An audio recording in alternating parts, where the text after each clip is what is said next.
Good morning again. It's Advent of Code time. It's for the 4th of December and it's the 4th day of Advent of Code. I hope you've all been enjoying it so far. I certainly have. It's been very interesting waking up at 5:30 or between 5 and 6 every morning. And today I feel like I'm starting to get used to it. It's a bit tough. Advent of Code is fun, but the moment your alarm goes and you've had 5 hours of sleep, not so much fun. But if you just get up and do your push-ups, take a shower, and just get yourself ready to go, it's not that bad. Just within a few minutes you already feel like you've been up for hours, and the day can start, and those first 5 minutes of the day are quickly forgotten. Having a coffee at hand, of course, also helps, which I do. And having everything set up the day before also helps a lot. I was a little bit nervous a moment ago because I tried to open OBS, the streaming software I'm using. I had it all perfectly set up yesterday, but it crashed during the night. And when I tried to turn it on, it didn't actually want to start. Luckily, it was possible to fix it. There's a problem. I have a new webcam. It's a Logitech, I don't know the number by heart, I think 920C. It's one of the most popular ones. I just took that one because everyone is using it.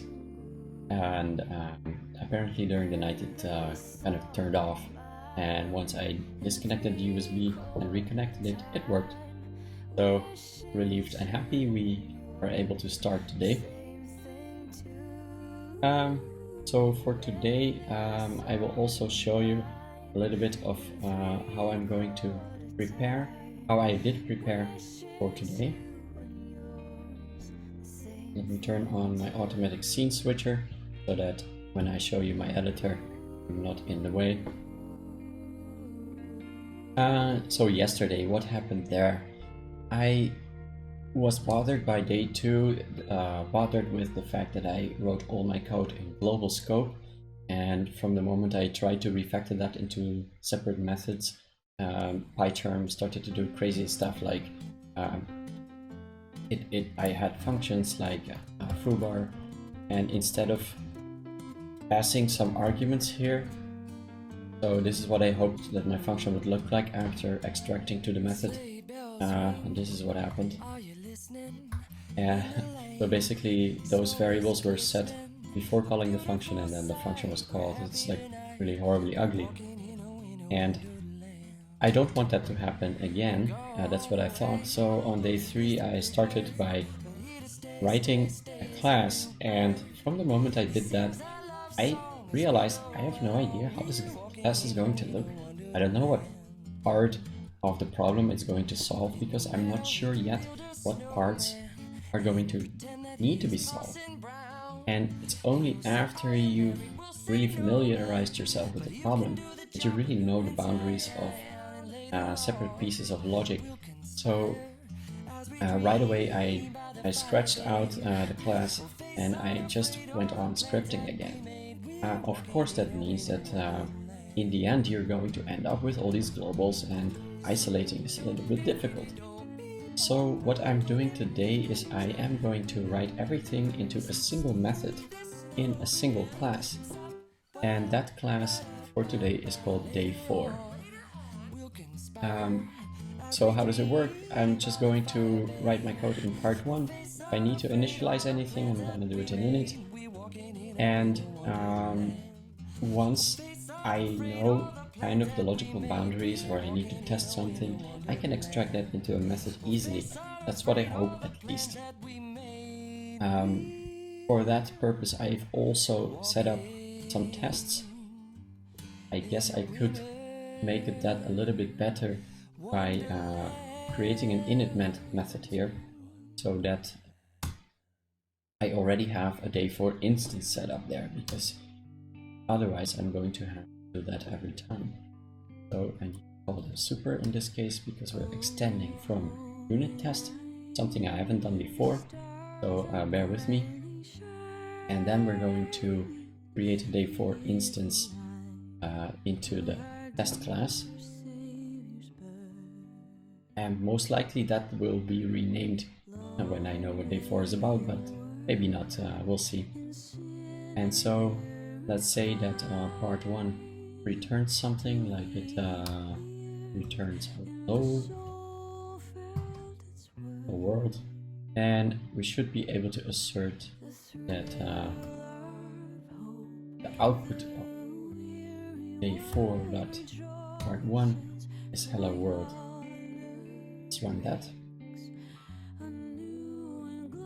So it looks red, but it says okay, so I'm going to trust that it's okay. I like to say that the tests are green, but in this case the tests are going to be okay. So that will help us to do a little bit of testing when we get examples. My goal is to those examples here. Example 1, so on. Maybe I'll extract that right away. So that might help for today, having a little bit of preparation done, then we can get going. Now there are 2 other things you might have seen that I didn't explain yet. I've put my main function, my main code, inside a method. Why? Because that means that all the variables I'm declaring here are not going to be global, and when they're not global it means that I will not get any conflicts in naming. Why and how can that happen? For example, I have a variable here called result with some value, and within example I'm using that same variable name here, and the editor is going to complain that this result is overwriting that result, which is actually what's happening. So to prevent these kinds of annoying error messages or warnings, I'm going to have no variables in global scope. Of course, it's not just a matter of warnings, it's a matter of making clean separate scopes, and that there is no confusion about which variable you're talking about. I see we have 1 minute left. I haven't posted anything on Reddit yet. Now I kind of regret doing that because I think I did get a lot of, well, not a lot perhaps, but I did get some subscribers and visitors from Reddit. So I might need to kind of just let it go. We have 30 seconds left. Create post. I have some time to do it, and I will live.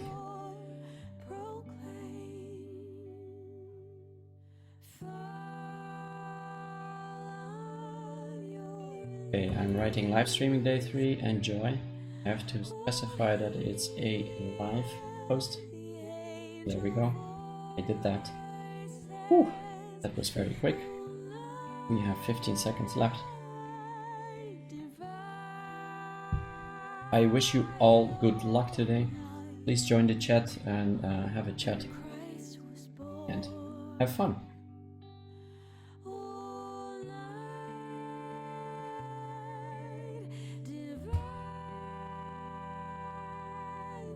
Secure container. You arrived at the Venus fuel depot only to discover it's protected by a password. Okay, fuel depot. We have to get fuel. The elves had written the password on a sticky note, but someone threw it out. Oh, this is a very short exercise today. Let's see. However, they do remember a few key facts about the password. It's a 6-digit number. 6 digits. The value is within the range in your given puzzle input. Ah, so this is our range. Okay.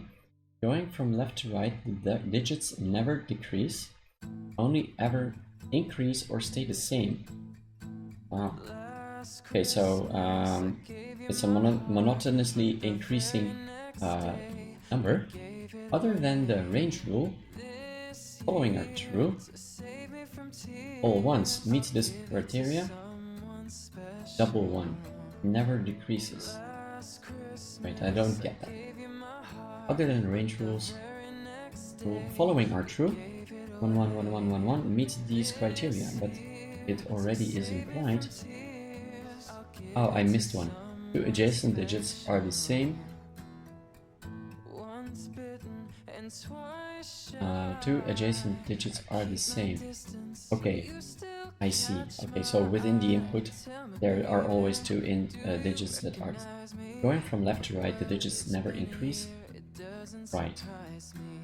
Following are true.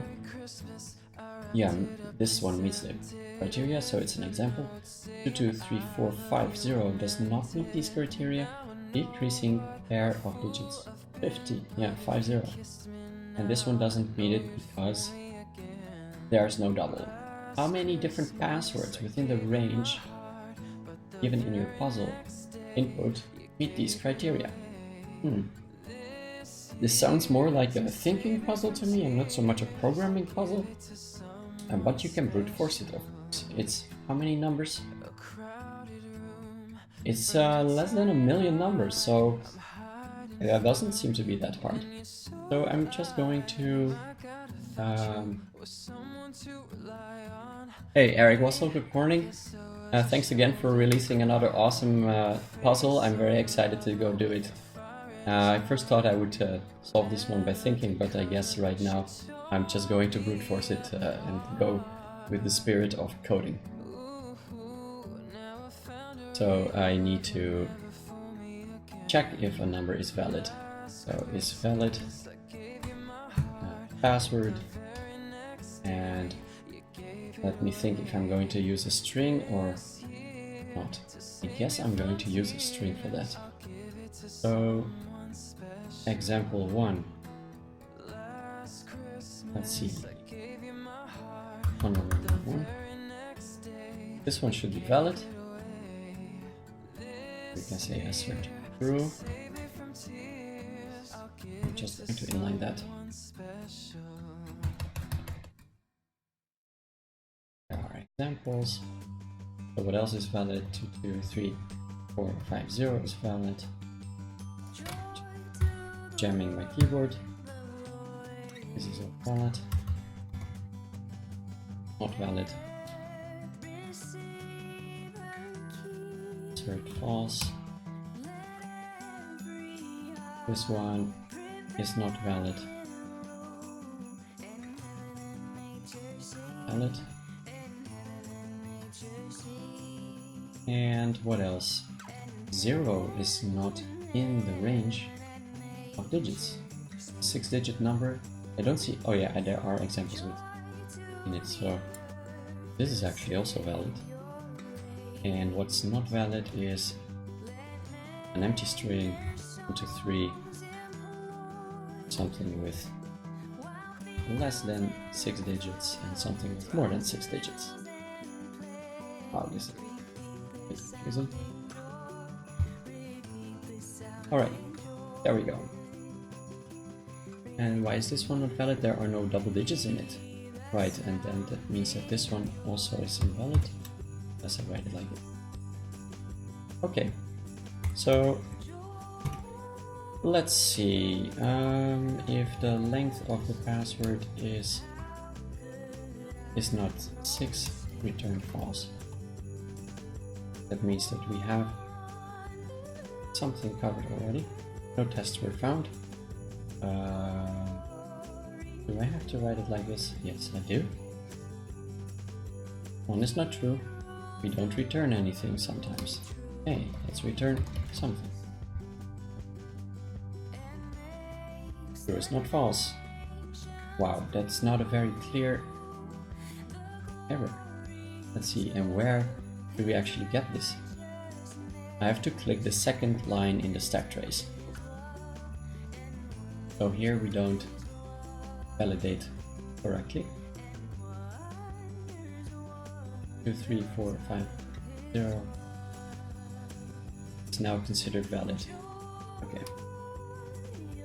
Let's loop over these numbers.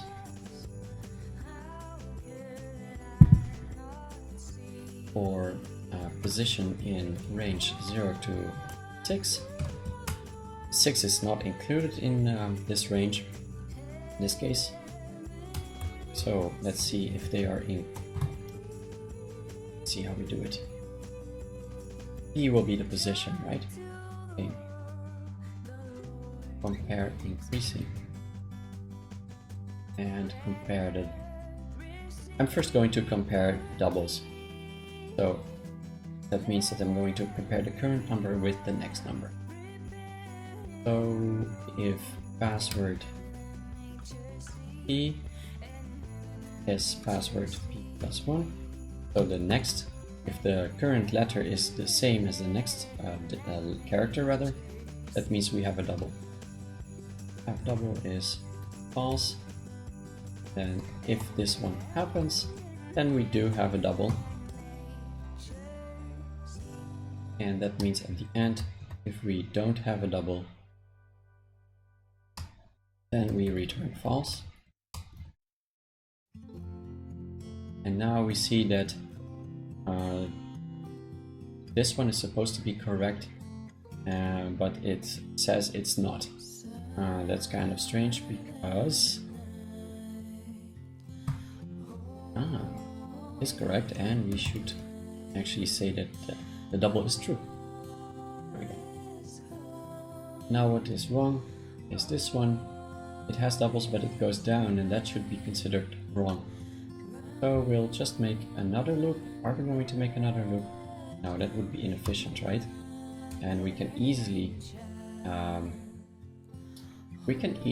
do this both checks in the same loop.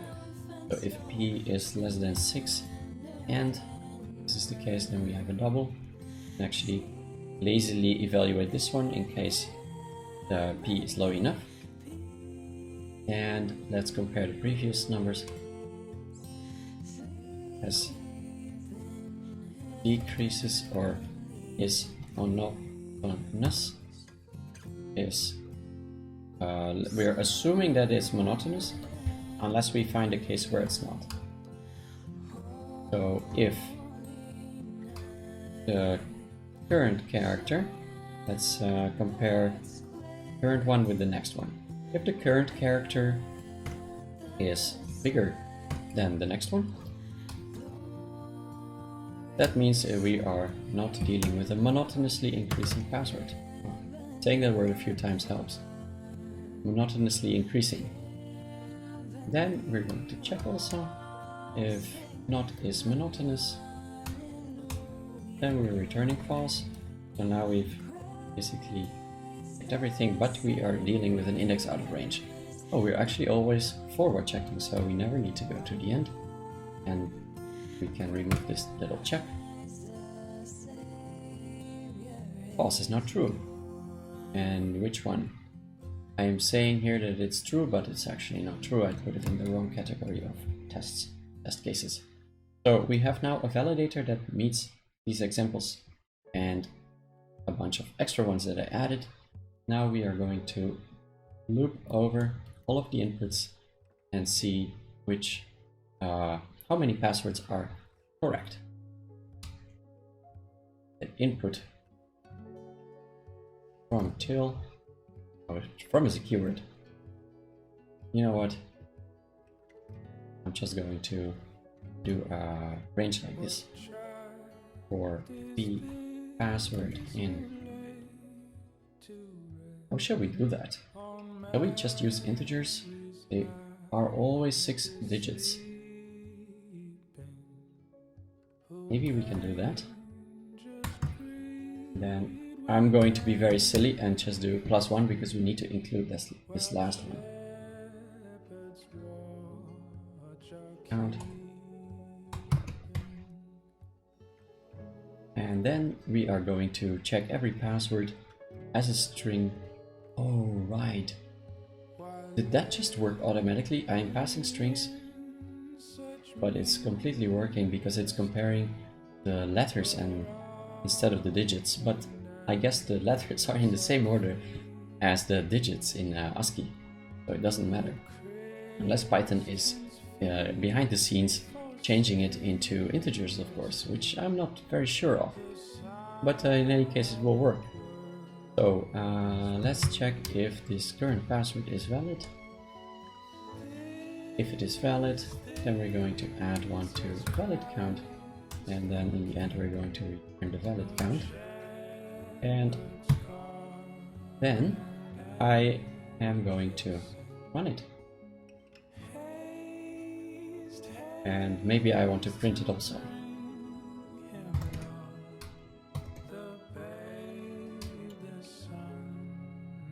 It's not a test, it's just the file that I'm going to have to run. I don't see anything. It's still running my tests, isn't it? Running my tests instead of this file. Hold on. Let's see. No, I don't want to run the unit tests. I want to run the main file. Main class. Yes. Oh no. Keeps running my tests. That's a silly way to fail.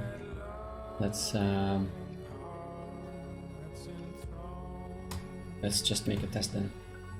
Test part 1. Hey, TV Josh, welcome. Nice you're here again. I just implemented the code of the part 1. Okay, so yeah, it's giving me an error about int not having a length because I am working here with integers, so before passing them I have to convert them to strings. Now it's running and running, and I have 1150 as an answer. And it's correct. That's part 1. Continue to part 2. Ify Josh, are you working on the puzzle right now?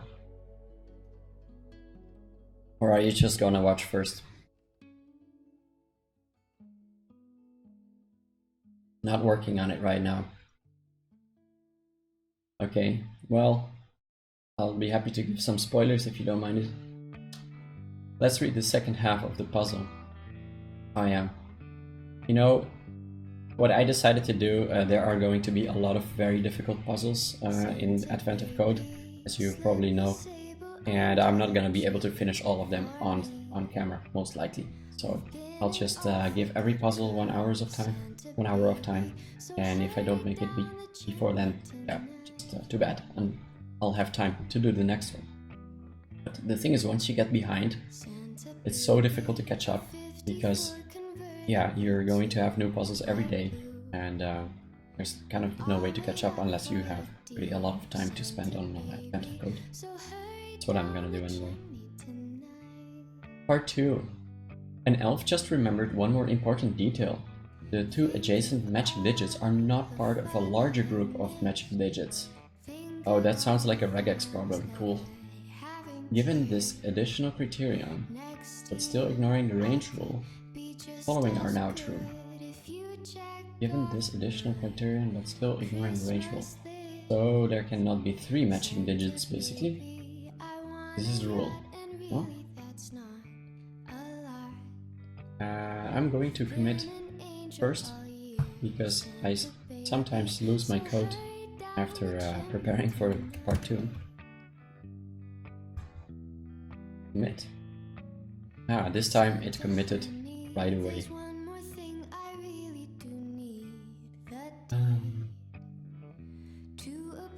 And TP Josh, the way you solved part 1 for yesterday's puzzle, like I was wondering, did you go a wrong way and it makes it very hard to finish part 2, or you just haven't started on part 2 yet?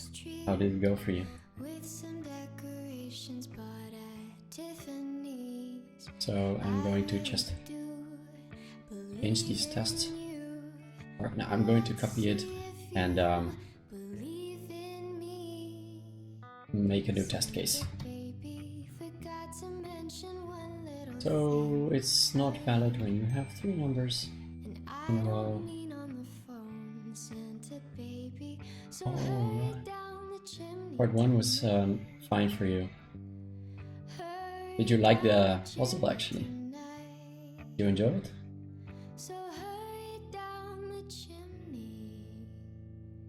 So you can have pairs of digits. So the number of matching digits in a row should be even. Yeah. All the problems are fun so far. Yeah, I really like them. Especially making the computer, it was crazy cool. Last year I didn't dare to do it, it sounded too complicated. But this year, yeah, I'm streaming, so I kind of have to do it. And it was not that hard. And I'm like, I feel super cool that I built a little computer like that can read programs. Amazing. Yeah, it was a great idea. And with just 2 opcodes or 3 opcodes, it's not that daunting. I think it helped that you called it an encode program or something and not a microcode processor or CPU implementation. It didn't sound as complicated as last year. Yeah, I'm going to try to finish the second part. Yeah, exactly. Gary Virtual Machine microcode. But I'm not that scared of it anymore, so that's an amazing effect of these puzzles. Okay, actually I don't know how I'm going to validate those same digits. Oh, I do.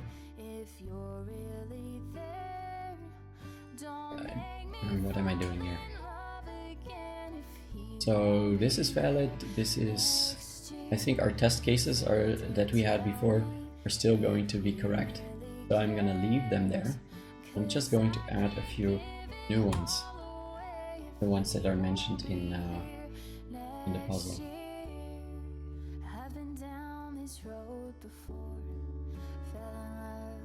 I guess what's missing in the int code machine is to be able to do ifs and stuff like conditionals. But I have a sense that we might be getting there in this year's edition. He did mention that we have to keep the code, and everyone at my work who is joining also realized it, and they're keeping their code, and we're all looking forward to reusing it.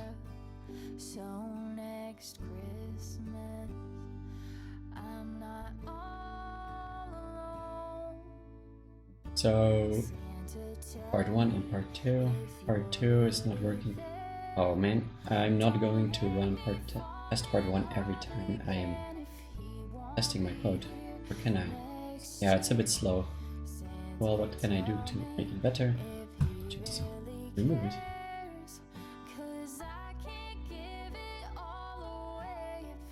So, we did not correctly validate this one. Because it is actually a correct password. And now we didn't validate the second one correctly. But it is valid, and the last one should be invalid, and let's just for fun add a few other invalid passwords,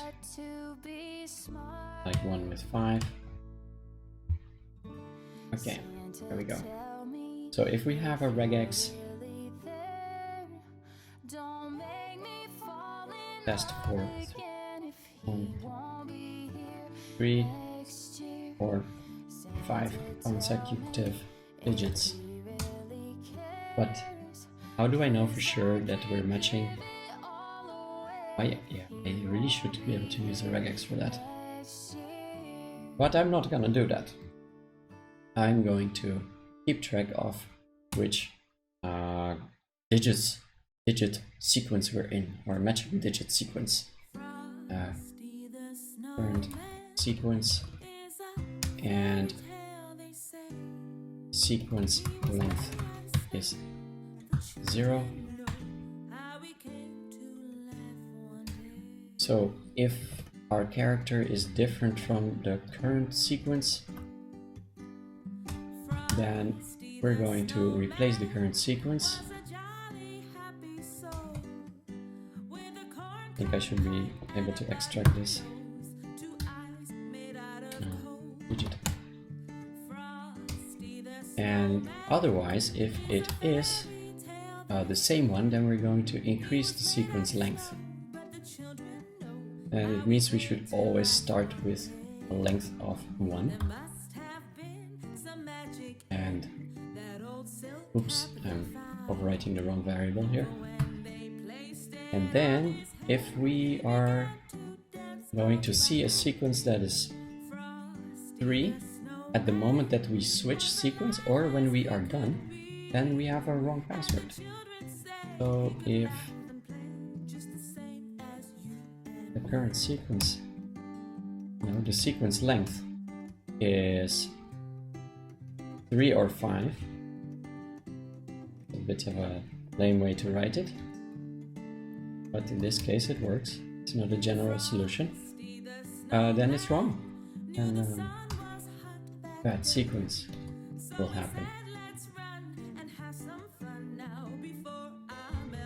And we do have to double check this again after the loop, because what if we end our sequence with a bad password, with a bad sequence, for example this one. So now we actually, I'm going to show you through my tests that I have a case that's not covered by this little piece of code.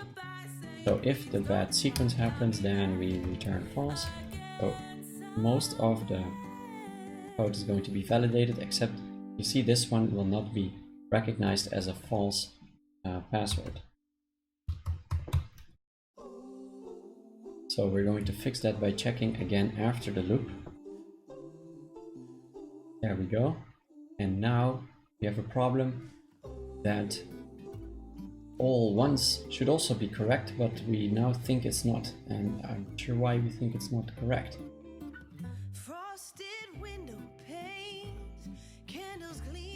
So when we are changing the sequence, that means we are checking here, and sequence length is 3 or 5.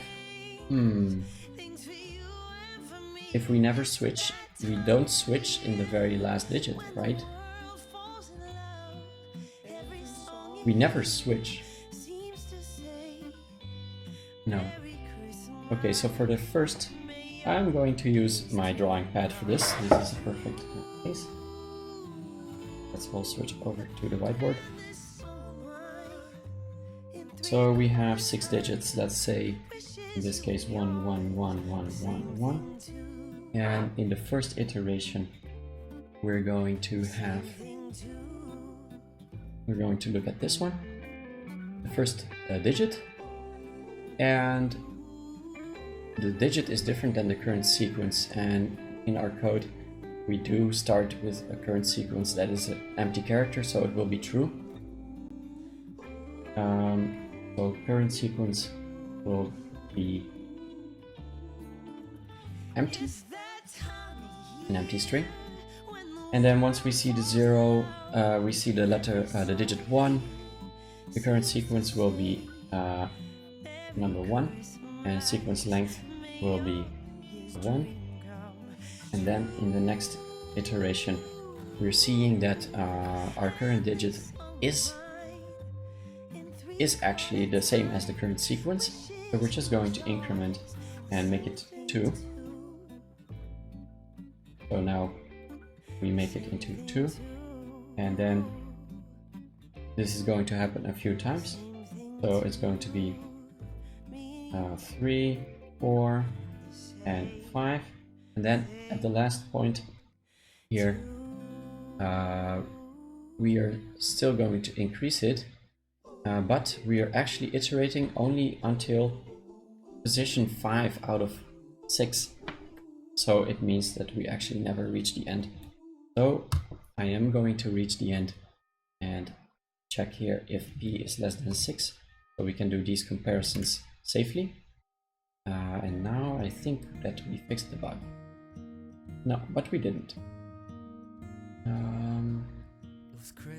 How is that possible? Maybe I can print some things. Checking position E. I'm very tempted to ask for help at this point, but of course part of the challenge is to solve it by yourself. But if any one of you sees the problem, you can let me know that you see the problem. You don't have to tell me yet. String index out of range. Oh, hold on a second. If p is less than 6. Oh. Wait, is that... How can it be going into this part? If we have 5 or less, it should be fine, right?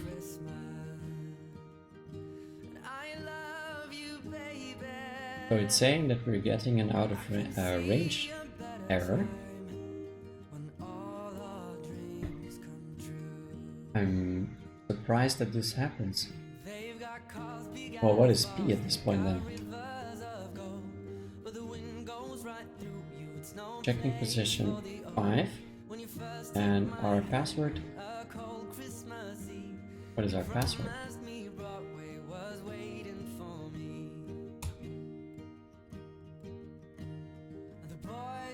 Oh, hold on a second. 5, of course, is we are 0 indexed. Yeah. Since we're 0 indexed, it means that the last position is actually position 5. So we should check if we're less than 5. Yep. We're still humans. Okay. Now we passed all the tests. What is the actual question? How many different passwords within the range given in your puzzle input meet all of the criteria? Okay, so it's the same as before. Part 1 is the same as part 2, basically. That means our answer is now going to be different. For part 1, we had this, and for part 2, you know what, I'm just gonna run it. Do it quickly. Oh, never print in big loops. Restart it. Should be fast still. 648 passwords. Oh, it's not correct. Oh. Okay, this was wrong. I'm writing it down. It's a habit I got from last year. Write down your wrong answers. Okay, so that means that there are some cases that we're incorrectly considering as wrong passwords and some as right passwords, while we shouldn't. So we have some test cases and they all pass, but for some reason we don't get a correct output. Let me read the question again, because so far I've always messed up by missing an important part. Part 2. The two adjacent matching digits are not part of a larger group of matching digits. Given this additional criterion, but still ignoring the range rule. Ah yeah, okay, because if you include the range rule, that means that they cannot give any examples, because for some people those might not be valid. Oh, the range rule. My input is still the same.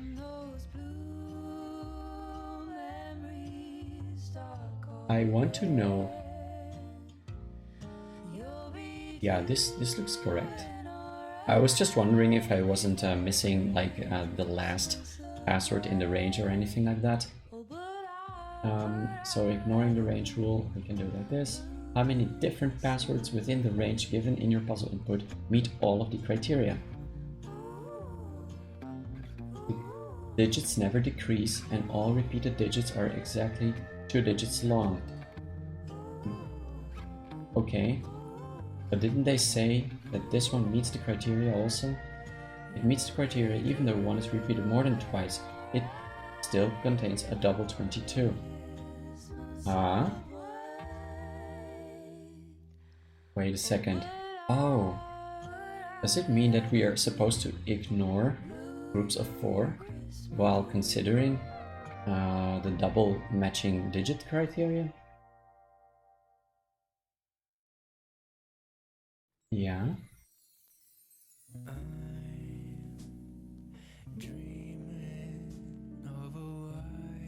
So the two adjacent matching digits are not part of a larger group of matching digits. Aha. So we need to check if we do have a sequence of 2 and okay, I see. So here we see if we have a double, and we have a double only when the sequence was exactly 2. Okay, that's fine. That means I'm just going to remove this check, and if we have a sequence that is 2, we have a double.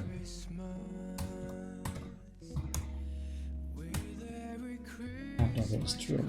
And we run it. And that means now that only once is now invalid. And it's not given in the examples for part 2, so I am not sure about this, but I guess that all ones should now be considered invalid.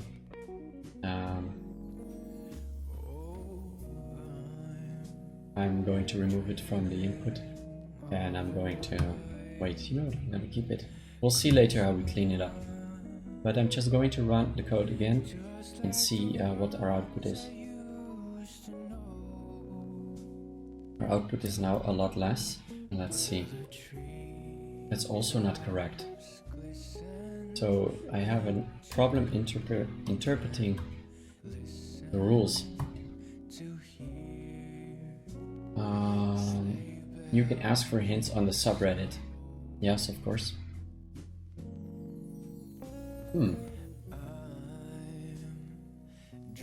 Do I have a bug? I might have a bug, of course. So to verify, I'm going to add a few more cases. So this one is valid, this one should be valid, this one is invalid, this one is invalid. Another one that's valid is like 3333. Well, that's a bit of the same thing. 4566. And this. And you know what? I'm going to give valid examples in a list and invalid in a list. So these are the valid ones. And the invalid ones are ones.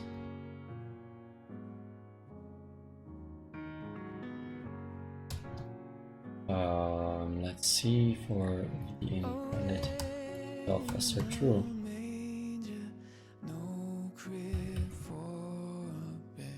Self.day4 is valid. This, the other ones are invalid. I'm still working on day 4 part 2. How is it possible? It is not such a complicated puzzle this time.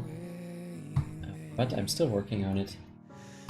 I'm having trouble to get the right answer, basically. I think I have implemented the rules as I understand them, but it doesn't lead to the correct output.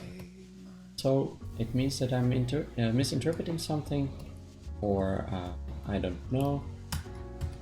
Maybe I do have a bug, and just to make sure that I don't have a bug, I'm giving a little bit more examples to run my code on. I really should use strings for these kinds of cases. Otherwise, yeah, integers starting with 0, of course, those zeros are going to be ignored. False is not true. That is really not a helpful message. We can actually write a message here. I don't know what will happen. Maybe like that password should be valid. Like this. And then we can have a bit more readable error messages when we fail. Let's see. This one should be valid. Yeah, it should be valid. Okay, so it means that there is in fact a bug in our code.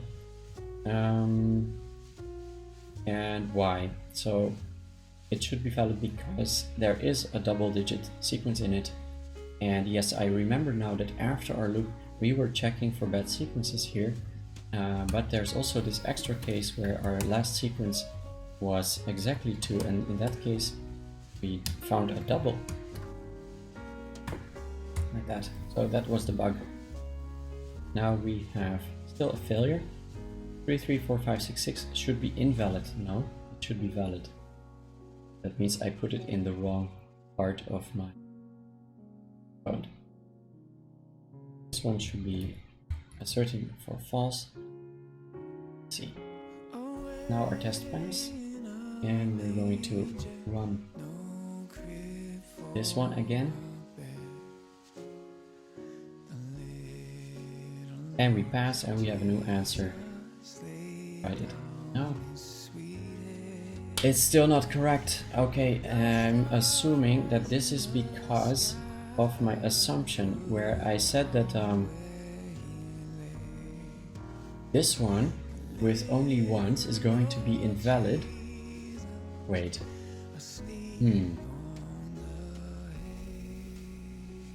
So what happened? We are trying to figure out if we have a group of matching digits, a group of a length of exactly 2, and this one meets the criteria, but the 2 adjacent matching digits are not part of a larger group of matching digits.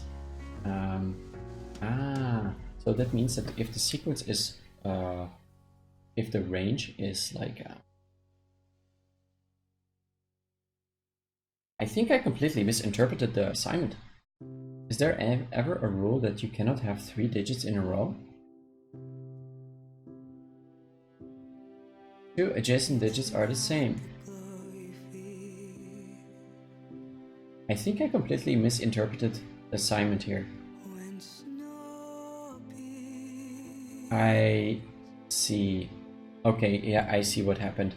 So the rule is that the 2 digits that you're looking for should not be part of a bigger group. So that means that this is, in this case, the 2 4s are part of a bigger group, so it doesn't match. And here we have 2 2s that are not part of a bigger group, so it matches. And the fact that there are 4 or 3 or 5 or however many other digits matching in a group, it's not important.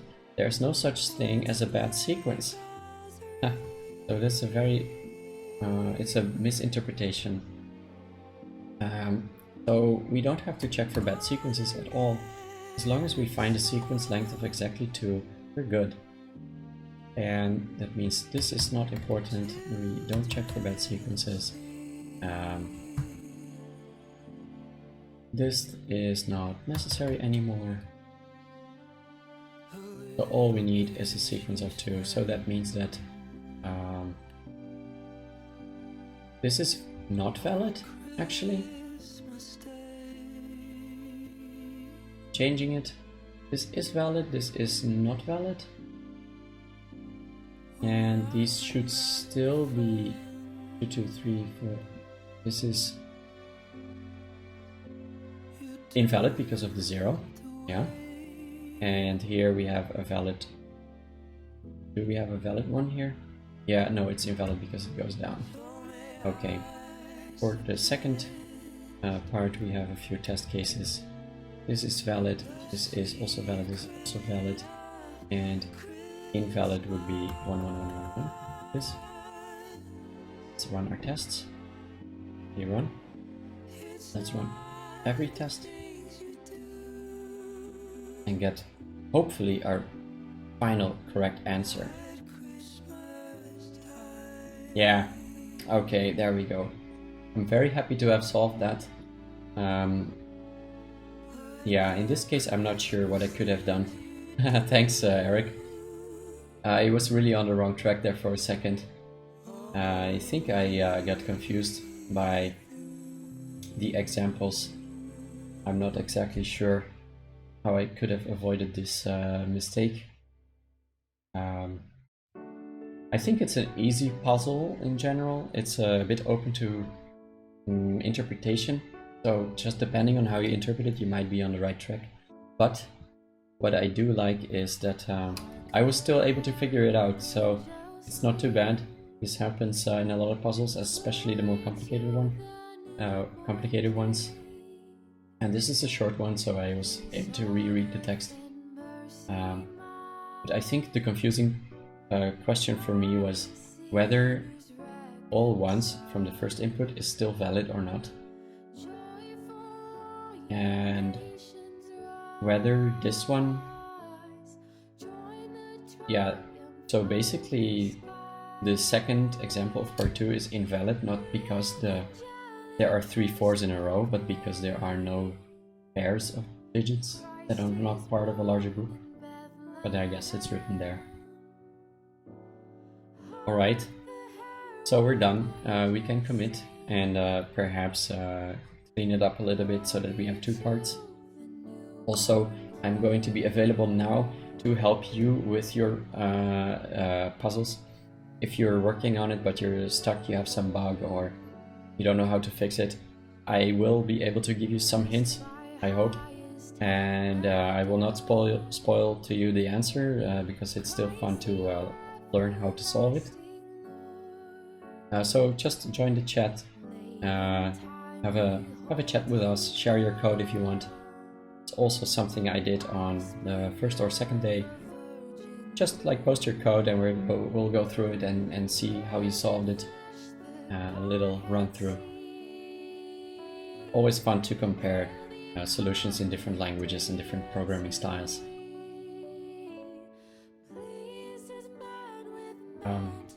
So I'm wondering if the test examples for part 1 are going to be still valid in part 2 in general. I changed the first one. Yeah, changed the first one, so that means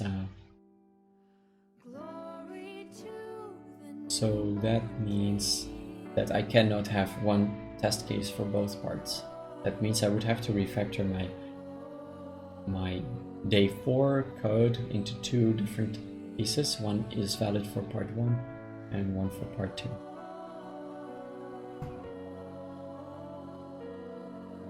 Part 2 solved.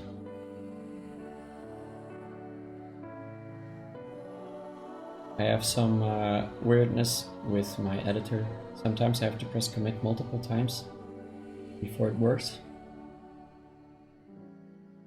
No changes detected, but we can still push. Apparently I haven't pushed any of my code since day 3. I'll share also with you my repository so you can have a look yourself.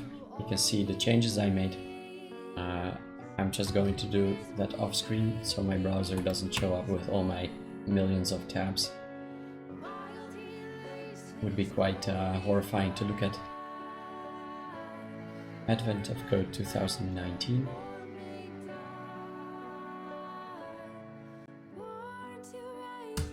So there is my repository.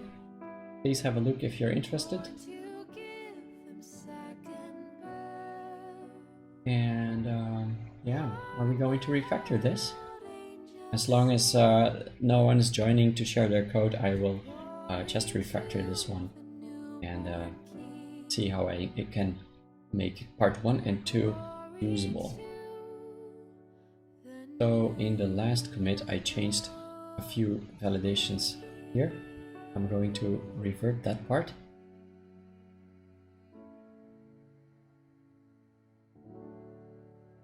So here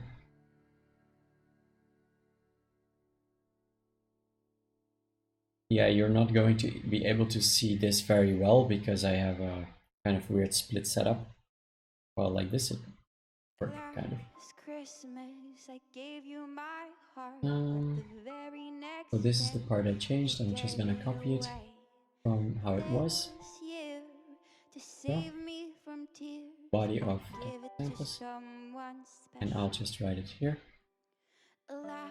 But I will keep a copy of this method for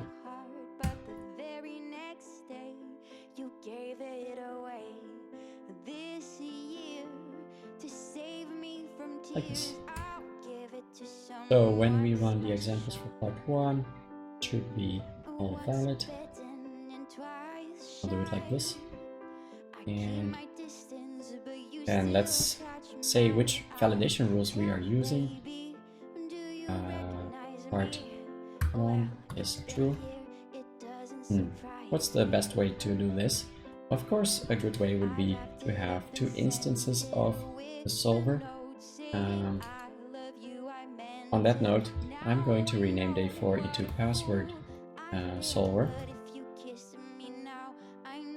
And then we can say we have 2 versions of it.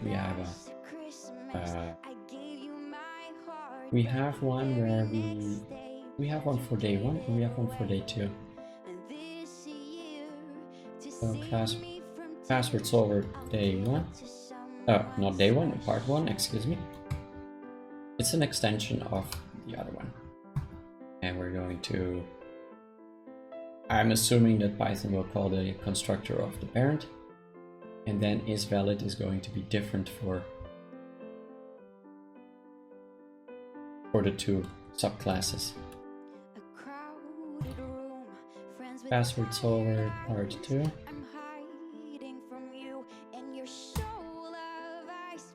So this validator is actually for part 2, and we're going to have a validator for part 1.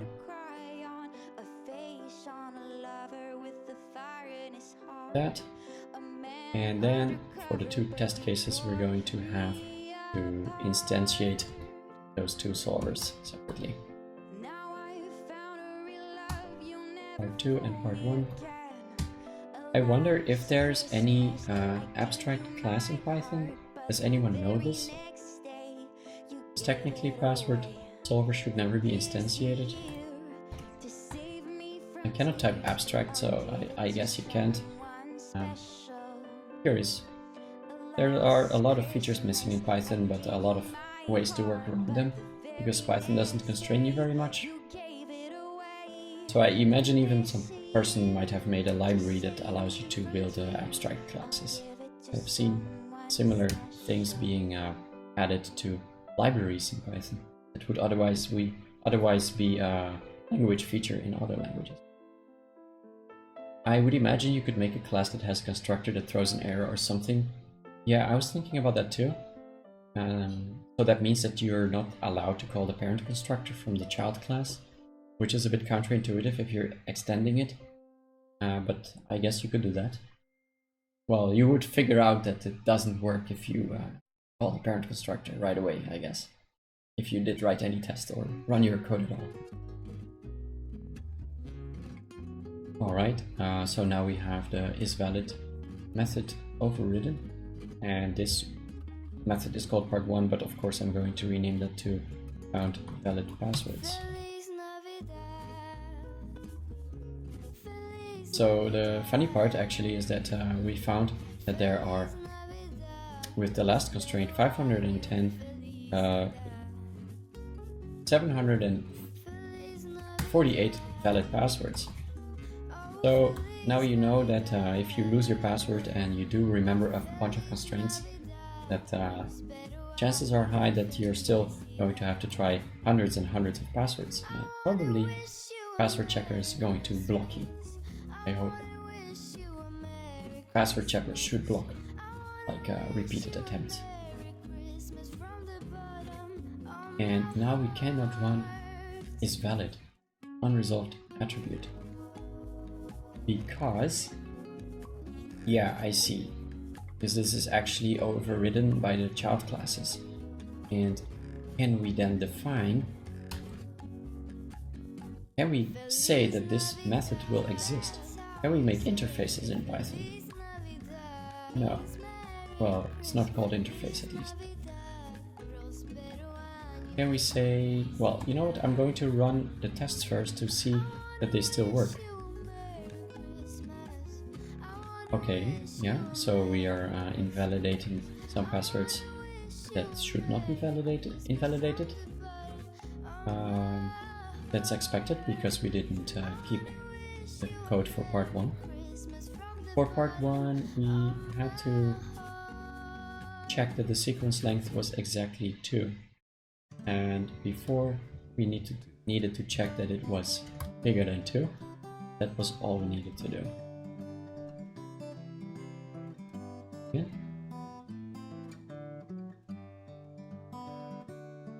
And okay, now I have a song on that's a bit distracting. I'm going to skip that one. Okay. So 11111 should be valid. Oh yeah, here. Of course. Bigger than 2 is fine. So part 1 passes.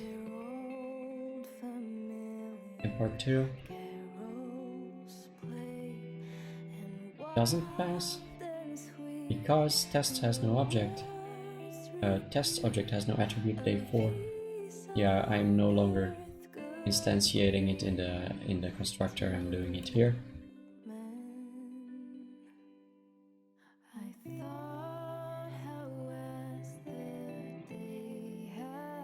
Sorry.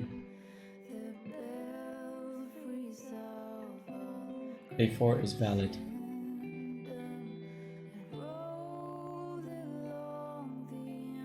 Oh, hold on. Ah, right. I have 2 test cases actually with the same name. And it's funny that Python doesn't complain about that. You can actually have 2 methods in one class with the same name. So I'll call this one B and this one A. And I'm disabling this one for a moment.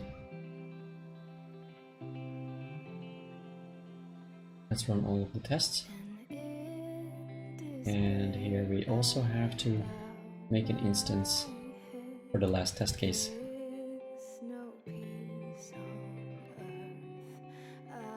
Okay, all of our tests pass.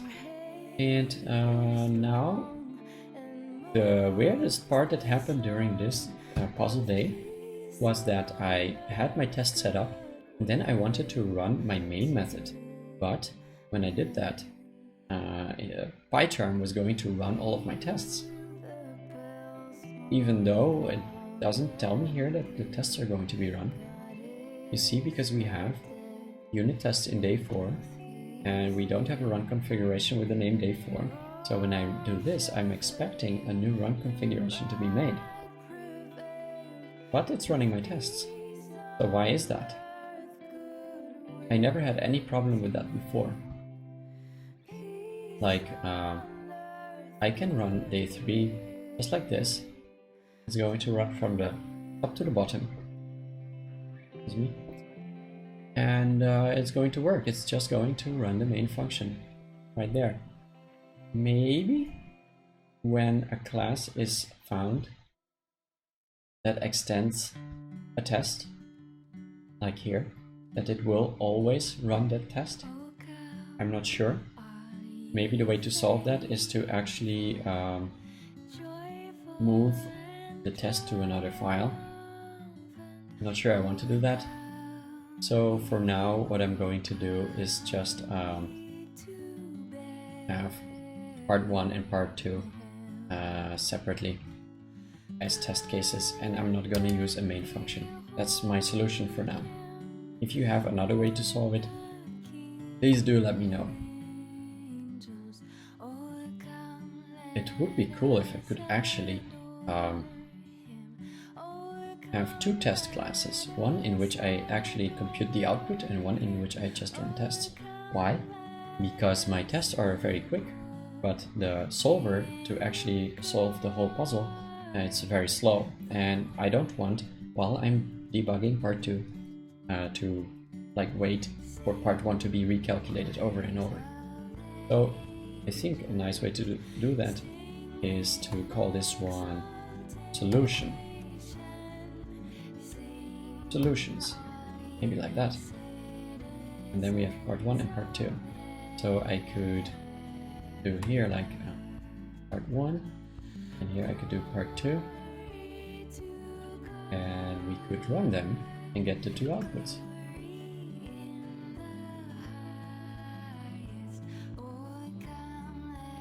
Yeah, like that. And then here, if I just wanted to run all of the tests, I could just do it like this. And I'll call them examples. Yeah, I like this structure. It's clear, it matches the puzzle structure also. And it solves my problem with globals. I don't have to make a main function. So this is a nice template that I can use for tomorrow. Let's commit this.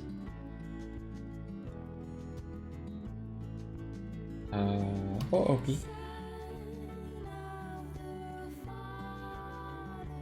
Hi all. I see some viewers coming in. What I did, I solved part 1 and part 2, and I just refactored my code a little bit so that I can still run the part 1 code, even though I also have part 2 code. Let's go quickly through it, how I solved it. So this is not the way my code looked right when I finished part 1. I refactored it a little bit just now, and also I basically applied the structure of the solution for part 2 to the first part, but it's an algorithm that you can use, so I can show you how that works. So I have basically a function called isValid, and it gets a password, and it's going to check if that password is valid. And to test it, I have made a test class, which is just using some kind of standard Python 3 unit test library. I don't even know which one that is. And I instantiate the password solver, and I check a bunch of passwords and assert that either the output is true or false. So I always take the examples from the puzzle instruction, and I add a few of my own. I added one that checks for 0 length passwords. Actually, I don't know why I put it in, because I'm not ever going to generate a password longer or shorter than 6. So we have a few rules that we need to apply. One is we need to check if we have a double, and because we know that having a double is correct as soon as we found one, we're going to start with false. And when we found one, we say it's true, and then after we've iterated through the loop, we're going to check, did we actually have a double, and if not, we're going to exit. This is kind of common strategy, so no matter what kind of problem you're trying to solve, if you're looking for a single occurrence of something in a list or in a sequence, this is the way to do it, or one way to do it. Then we also need to check if we are monotonous. That means that the numbers never go down. So if you read the numbers from left to right, you should never have one that goes is lower or like less than the previous number. So that means that as soon as we found one case of that, then we have a wrong password, an invalid password. So that we are applying the same strategy, we're assuming everything is fine until we find a counterexample. And this is for finding a double-digit sequence. I'm going to skip over that right now. So we are actually iterating over all of the characters in the password, all 6 of them. We're using 0 indexed strings. So 0 is the first character, and 6 is actually the last character is number 5, and 6 is not included in a range. So this will go from 0 till 5. This piece of code is for detecting the double digits, and that's one of the requirements that every password should have at least 2 consecutive matching digits. So like 55 or 33 or even 444. And here we're checking for that. And this is the part that checks for basically breaking the monotonous rule. So we have a little check to see that we're not at the last character, because here I'm going to look at the current digit and the digit that comes right after it. So if we are at the very last digit, we cannot look at the one right after it. The code would break because there is none after. So as long as we're not at the last digit, we can run this piece of code and see if our current digit is higher than the next one. That means that our monotonous rule is broken, and we will remember that this sequence is not monotonous.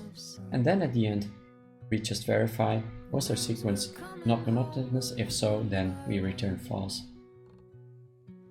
Now, how about the double? Yeah, so I had to refactor my code a little bit for part 1, this is part 1, I will actually write right now how I solved it. Basically what I did is I did the same thing as this.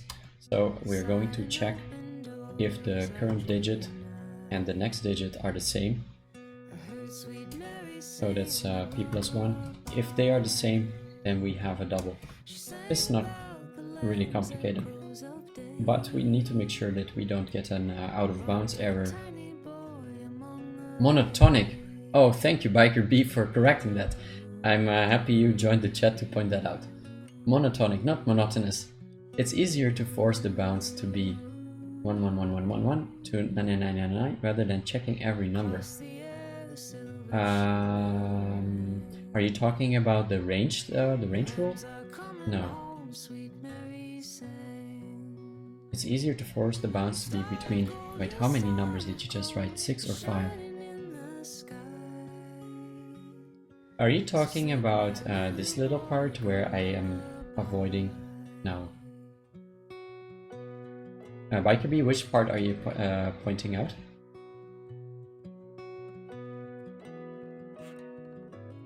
Okay, so where was I? Yeah, so we cannot check this condition, whether the current digit is the same as the next one, if we're at the very last digit, so p must be less than 5. And as you know, Python by default will not execute the second part of a Boolean AND if the first part is false. If you enforce the 6-digit rule on the range, then the range rule will cover the 6-digit rule. Yeah. So you're talking about this part, basically. Is it right?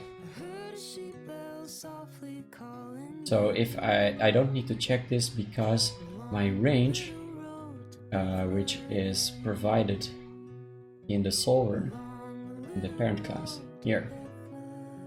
Yeah. So my range is actually already going to be 6 numbers, so I don't need to check for password length. Yeah, this is correct. Yeah. Yeah, that's a funny thing. Yeah, if you know that your input is always going to behave in a certain way, do you still need to check it? I tend to do it because, you know, you're going to accidentally, well, not in this case most likely, but you're going to accidentally pass a number that's wrong, and your assumption that your number is always correct was broken. On the other hand, it's of course an anti-pattern to revalidate every assumption in every method that depends on the input. It's a very bad pattern because you're repeating a lot of code. And an interesting solution to that is to actually use data classes. So instead of passing numbers, you're going to pass objects that are always valid. So it would look something like this. You have a password, and the init function for that looks like this. And your input is going to be validated. So if it's not 6, then we're going to erase an error, a value error like invalid password.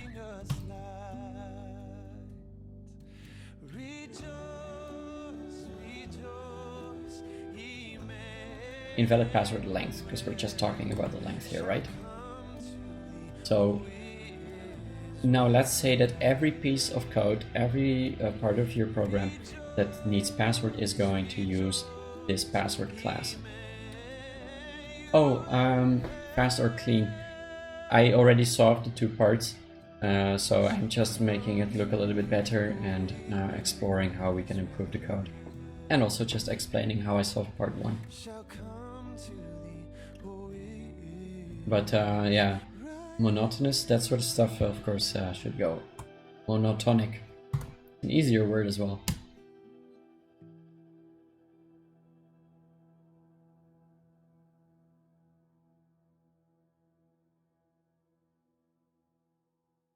How did it go for you, Biker B, solving them?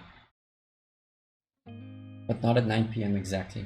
Well, you're like within 1 hour, so not that late.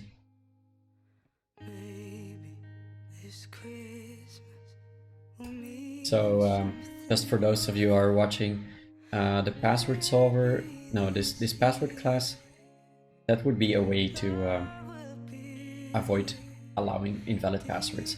And then once you know that every password in your code is going to be wrapped in this class, you know that you're never going to have an invalid password. So that kind of solves both parts of the issue.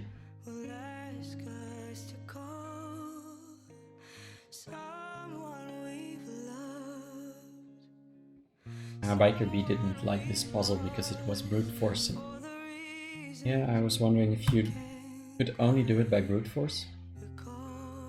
I think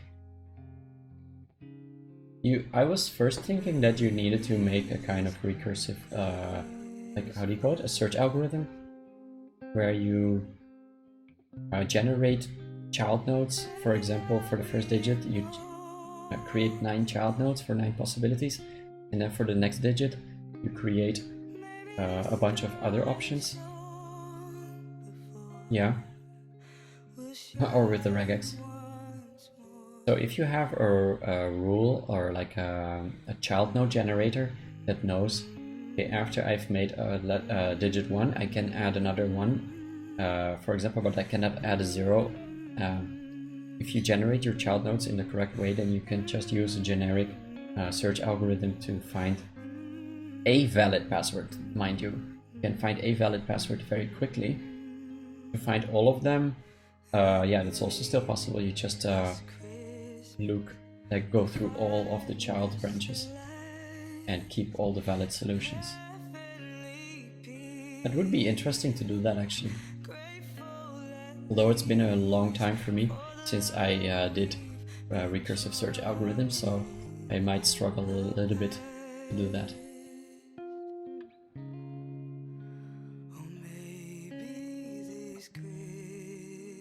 Store part 1 algorithm as it was.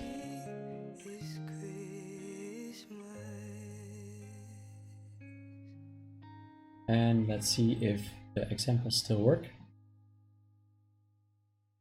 Thank you, Eric.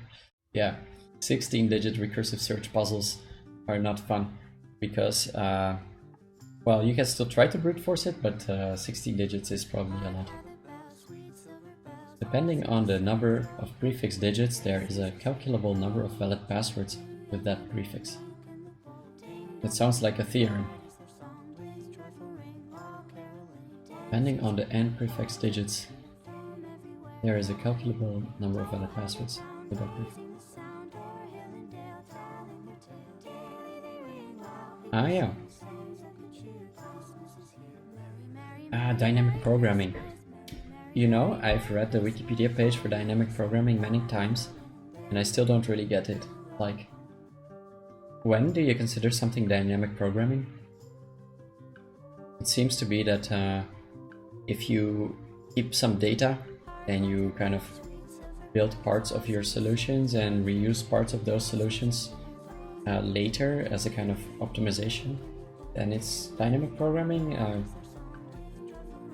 But I feel like I don't really get the true meaning of it. How would you explain it, Biker B?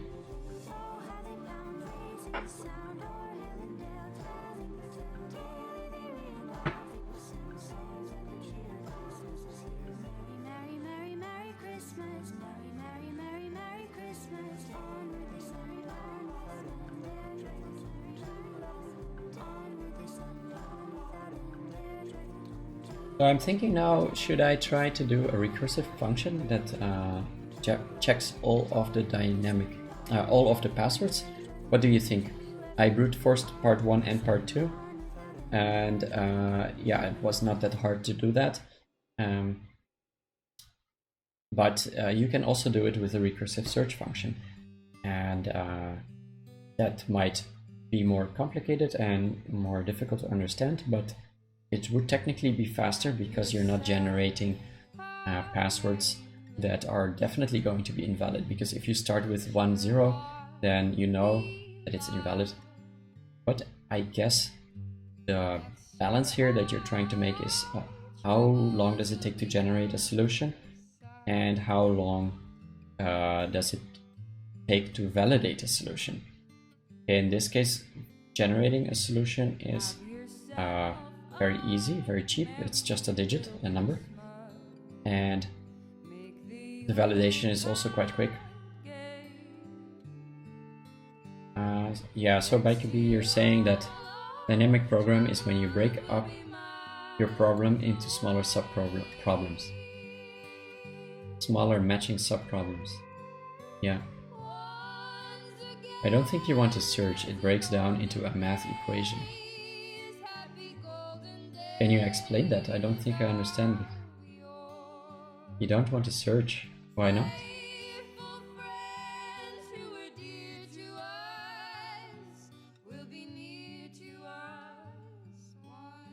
Hey Tim, good morning. Don't be put off by our chat here. Actually, you're not gonna have to deal with 16-bit, not 16-bit, 16-digit password cracking and regexes. You can safely avoid regexes today.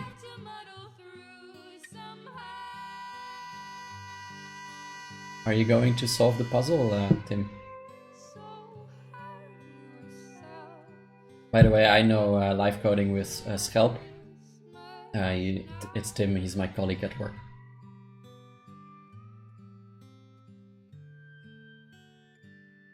It's Tim who inspired me to do live streaming, actually. And please check out his channel, he's doing live coding. He's building the Affit Challenge, web app where people can set up competitions for like funny things, like let's say you go snowboarding, this was the case, and you want just for fun to have your group do some tricks and award them with points, and you can set up your own competition and invite people and keep track of the scores. You haven't done day 2 yet.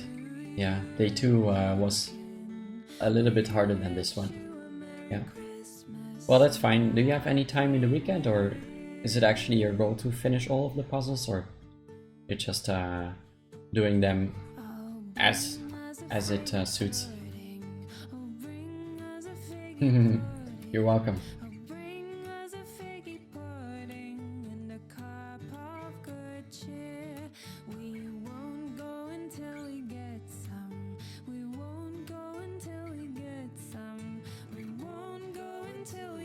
Hey Bikeaby, you have a solution. I'm curious, how did you solve this problem? Do you have some code that you're willing to share with us?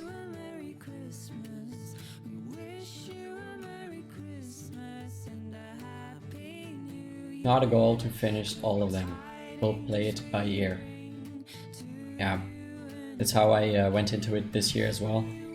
As I was saying before, I'm probably not going to finish all of them just because of the sheer amount of puzzles, and some of them are very complex and time consuming. And it's fun, but I don't have time to actually do all of them. Oh, that you made that, I see. So if you want to share code, you just paste it right here. Well, let me share my code and see how it works. Let me see that it still works. Yes, it still works. And then we do generate markdown link, generate URL. I guess I want to do generate URL. Copy. Ah, I was kind of hoping for syntax colors. But it's handy, I guess, to quickly dump something. I will keep your link and share it with people on the chats. And now I want to save my bookmark.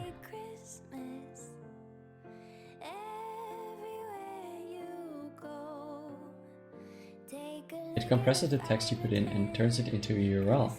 Oh, holy crap. So, you don't need to host it even. It works better in places that minify the URL afterward, like Twitter, or places where you can post big URLs like Reddit. It's all client-side. Paste that URL in a text window somewhere. It's huge. Oh yeah, it is. Ha!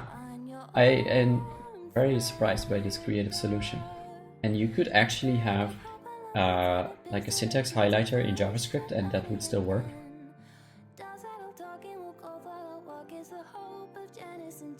Oh yeah.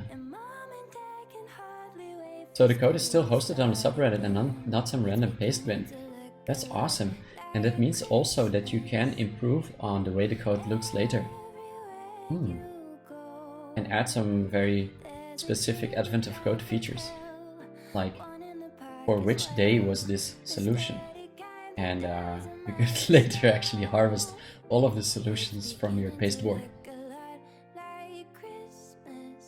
Although, no, you can't, because it's all client-side. Unless, of course, you would go track it, but then you kind of lost the point on being completely serverless.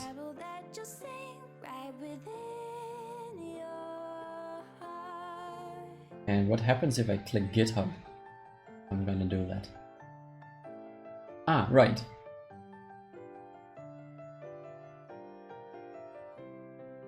And how well is the compression? Because I assume that you compress it, but then you have to base encode it. So doesn't it make it big again?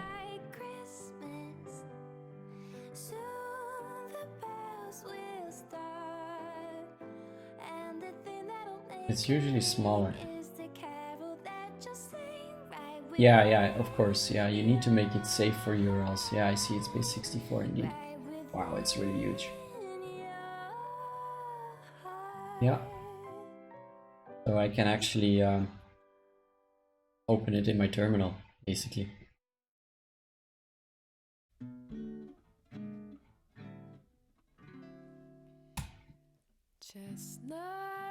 Oh, almost. I might have miscopied something.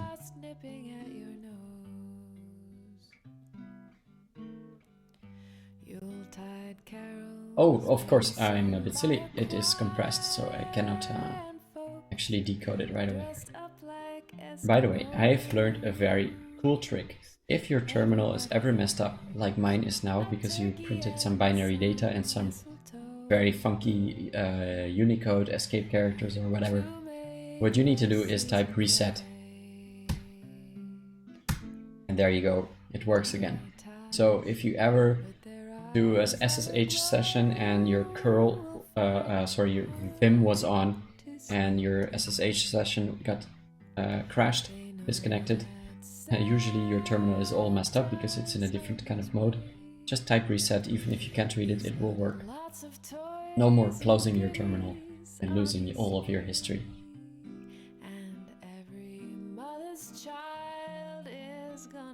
Yeah. Cool, Eric. It's a nice idea, nice concept. I'm going to see if I can apply this in some kind of fun project.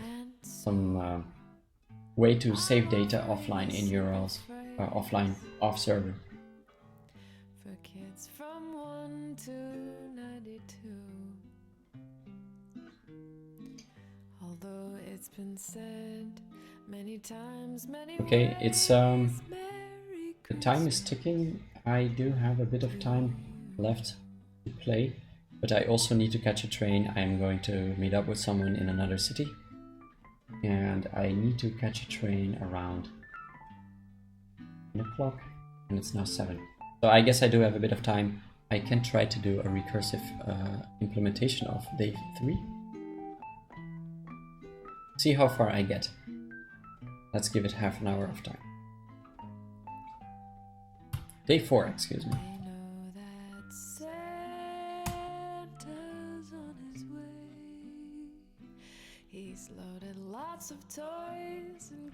I think BikerB is probably not online anymore. Are you still here?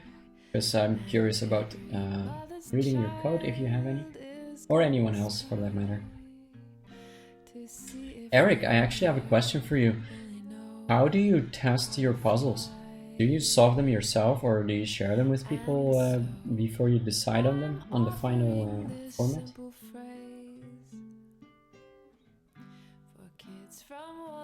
You have some beta testers. I see. And how many iterations does it typically take for a puzzle to kind of be perfected? Because I can imagine that, yeah, if people are not able to solve the puzzle easily, then you might need to change it again and let them retry it. But then they already know, like, half of the context.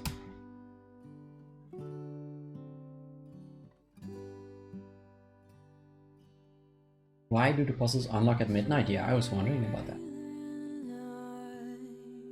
That's for operation purposes. That makes sense.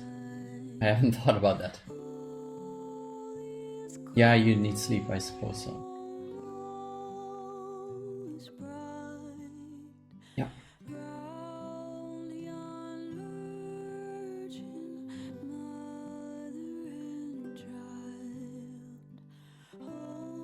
It's not really about iterations to make a puzzle. There are a lot of steps. I have a talk I've given a few times about that. Let me find it quickly. Tim is leaving. Yeah, I agree with you there, Tim. Nice for hanging out here. And thank you, Tim, also for joining in. I'll check out your stream if you're streaming today. And good luck solving today's and yesterday's puzzle, or day 2's as well. You're still going to. Yeah.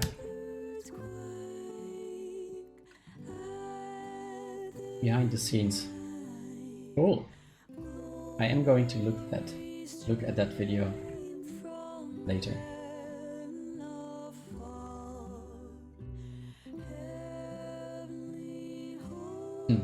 Leadspeak 2019. What sort of conference is that?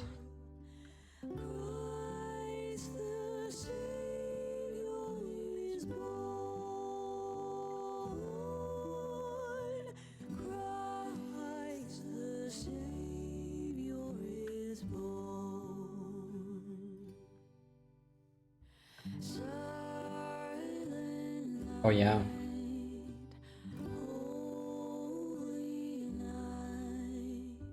It's so much harder to get on the leaderboard, right? Well, I have not been near the top few hundred at all. Let's see about my personal stats here. Holy hell, shouldn't say that on Christmas, but I was ranked 1801 for part 1 today. I took 12 minutes. It's not the fastest puzzle so far. Yeah. How many people do you estimate are joining today, Eric? I mean today, like this year. I was trying to figure out statistics for that. Oh yeah, here you can see it basically. 50,000 solved the first puzzle. Yeah. I am. That's a lot. I thought I read the number 250,000 somewhere.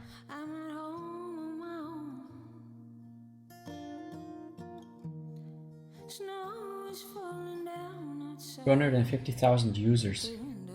Ah, but not all of them solve puzzles actually. I see.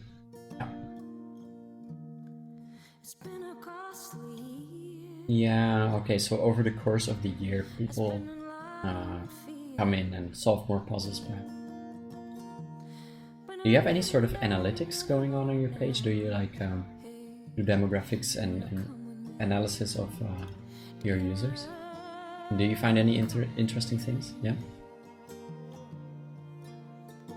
I am.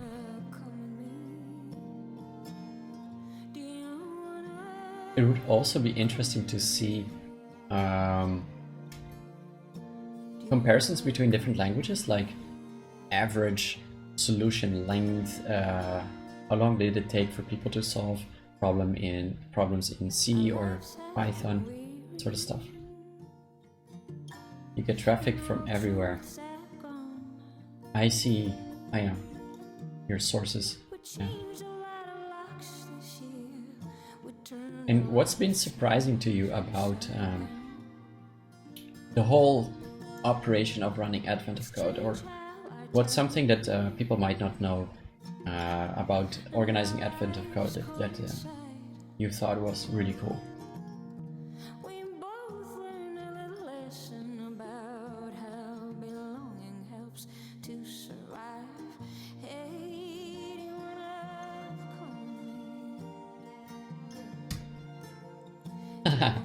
You originally expected 50 people to join and not 50,000. Yeah, so it really blew up there. Yeah, that must be amazing. Wow. And for the first edition, did you actually prepare like all 25 puzzles in advance? Ah yeah, wow, it takes you months to build it. I can imagine actually. There's so much thought and into these puzzles, the story, and also that it seems that in the puzzle there's been a lot of attention on like a lot of details, like thinking mistakes people might make, and then you read the puzzle and ah yeah, there's like this little bit of information that helps you to avoid that pitfall. Oh right, yeah, you don't have time to build it on the spot. Yeah.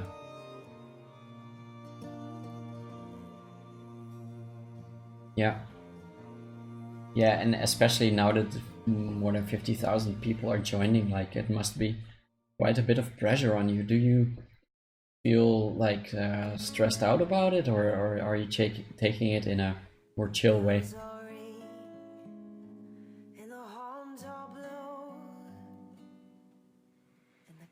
Oh man, I'm very sorry to hear that. You're constantly stressed and you're doing all of this work for us, and we're like, well, we also have a bit of stress, so we're a bit in the same boat, but your boat is like uncomparable.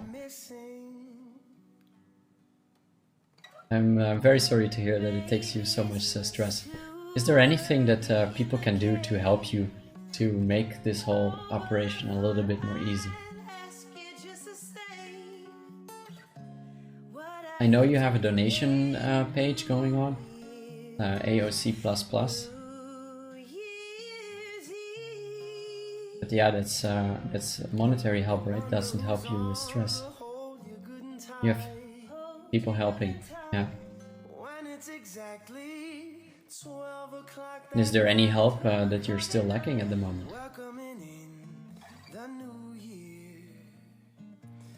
Mm-hmm. Moderators. And you have some logistics. What are the logistics that are involved in hosting Advent of Code? So it's psychological stress. Yeah. Having 50,000 people looking at your stuff, yeah. You know, I had a little bit of a barrier to step over to do live streaming. Even if there's only like 2 people joining or 3 people joining. I do get used to it, but 50,000, well, that's something else. Oh! Anthony writes code is raiding with a party of 15. Well, that's gonna be fun. Hey Anthony. Hello. Well, now that we're talking about it, Eric just said that the biggest stressful part of hosting Advent of Code is having 50,000 people look at your stuff, look at the thing you made. So now I'm going to experience that a little bit. It was my plan after solving day 4, part 1 and 2, to redo day 4 in a recursive search algorithm. Right now we're just chilling out and chatting, so I'm not sure if I'm gonna get it done. You know, 50,000 nerds looking at your stuff. Nerds that care about every little detail and if you got it right and correct. Yeah. But I have a feeling that it's 50,000 kind and nice people so far, though. Oh, thanks, Michaela Fox, for pointing that out. The camera is very close to my face. That's something I can correct. This is my 4th stream of the year, and so I do need some tips to improve it. I'm going to sit back a little bit, and this is better.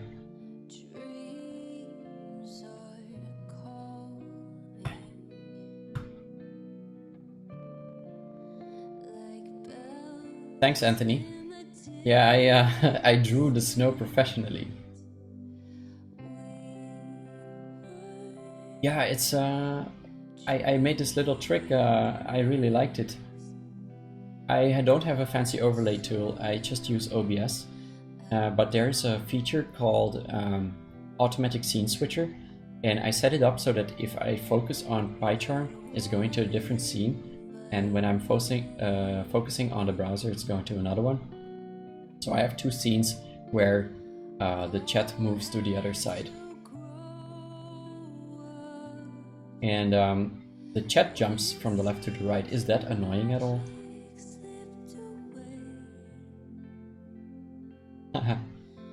No, I'm happy to share.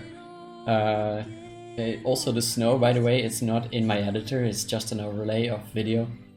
And I cropped it to fit exactly my editor. Cool, thanks Emmy Flake.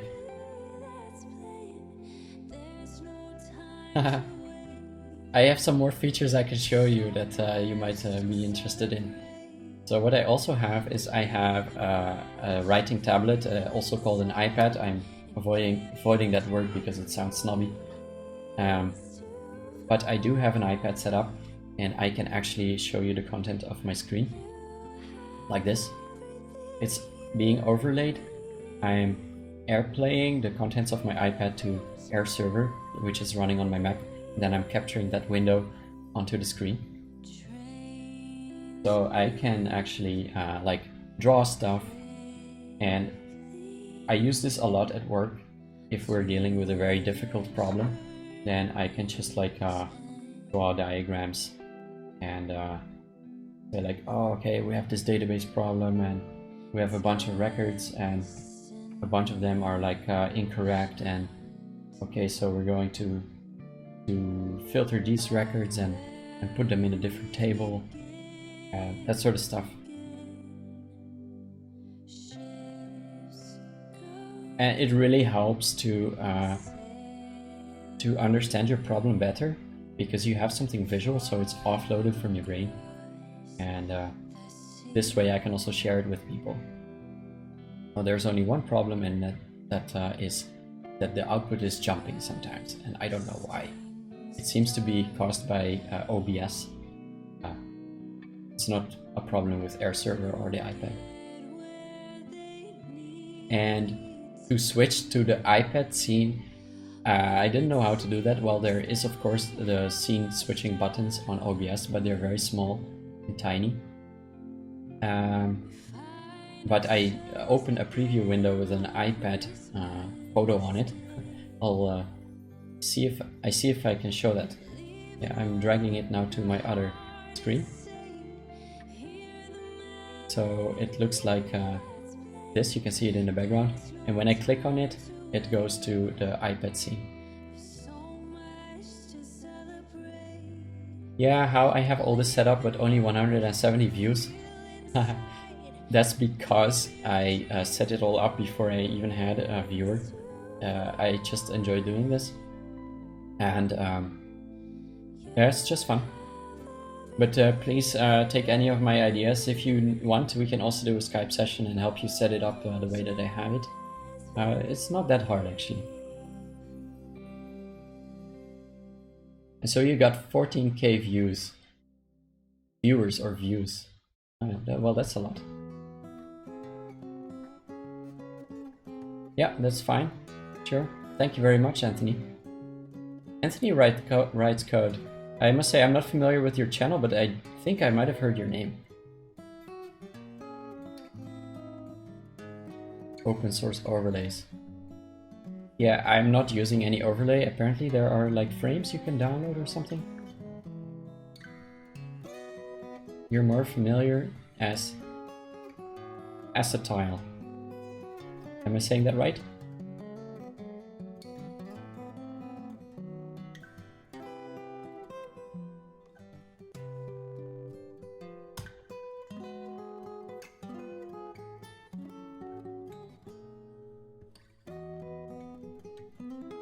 Nobody can pronounce it. Yeah, well, I am called Bouke, that's my Dutch name, and nobody can pronounce it either.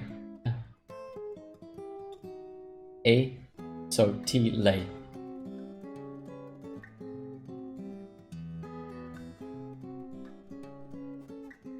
Is that your real name?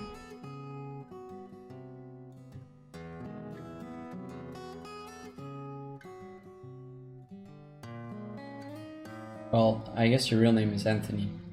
The noise the doggo makes.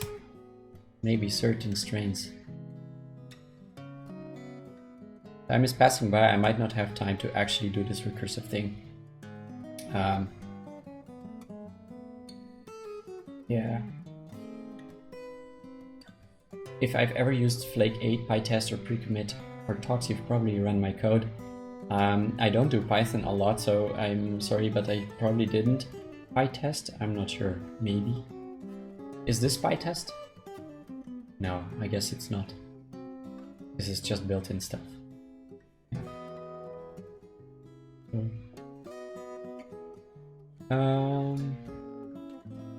So everyone, are you interested in seeing a recursive solution for day 4, or shall we just keep on hanging out?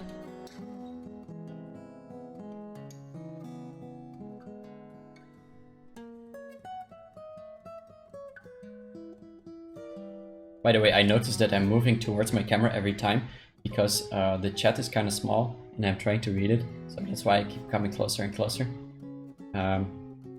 But I can zoom out my camera for the next stream a little bit.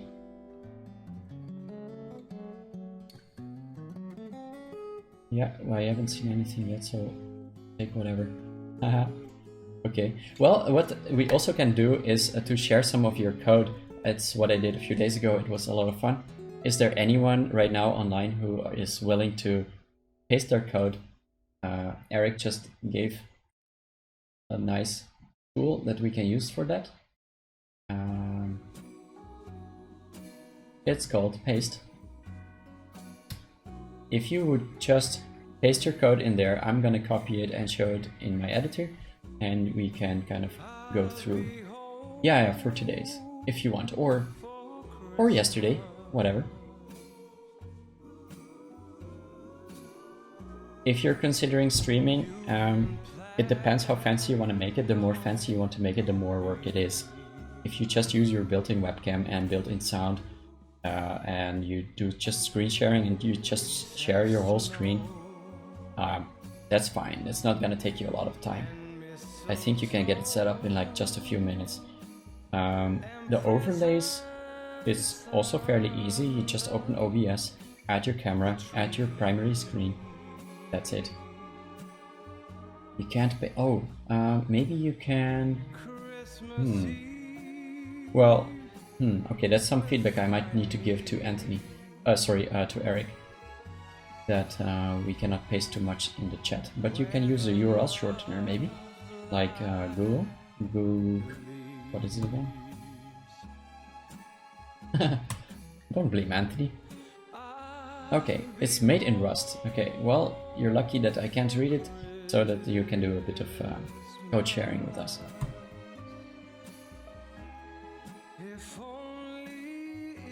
Now, super cool that you shared it in an interactive editor, because PyCharm does not have Rust support, I suppose. And can we make this look black on white? Style, theme, solarized dark. Yeah, okay, that works. Yeah, right. It might be helpful to have like a URL shortener there in the bottom. You can just click the button and get the shorter URL of it. Okay, I am trying to see if we can make it a little bit bigger.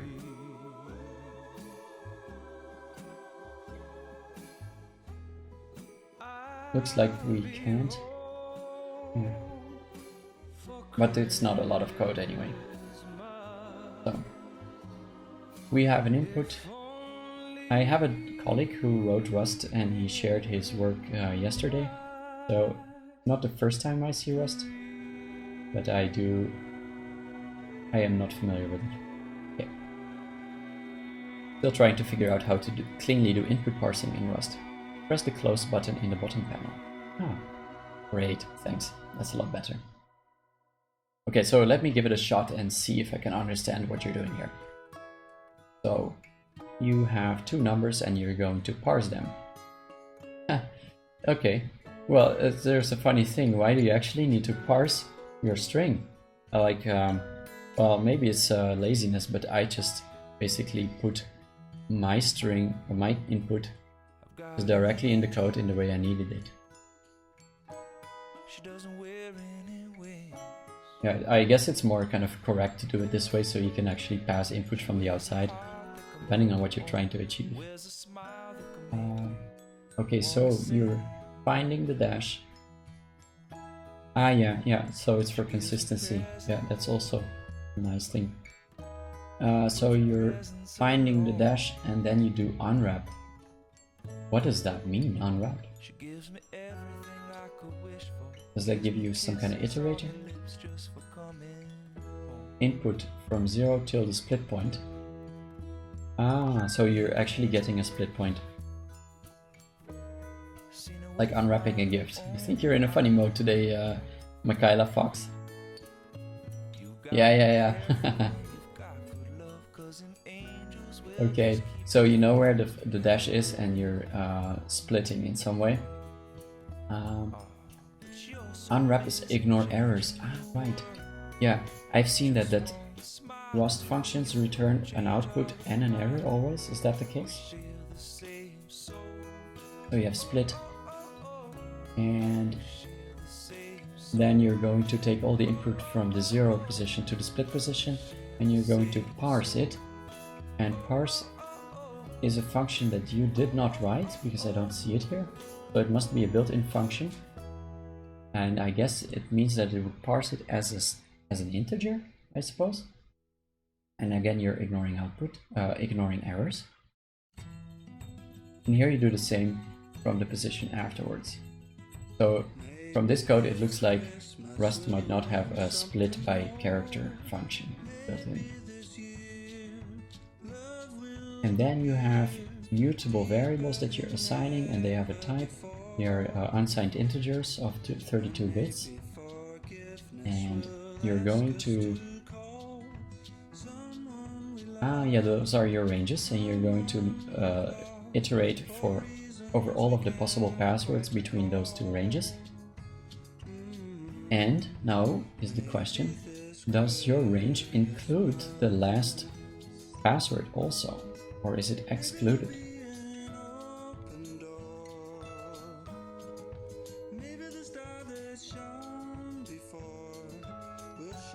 Dot equals means inclusive range. Okay, so we have another Rust programmer. Thanks, Emmy Flake.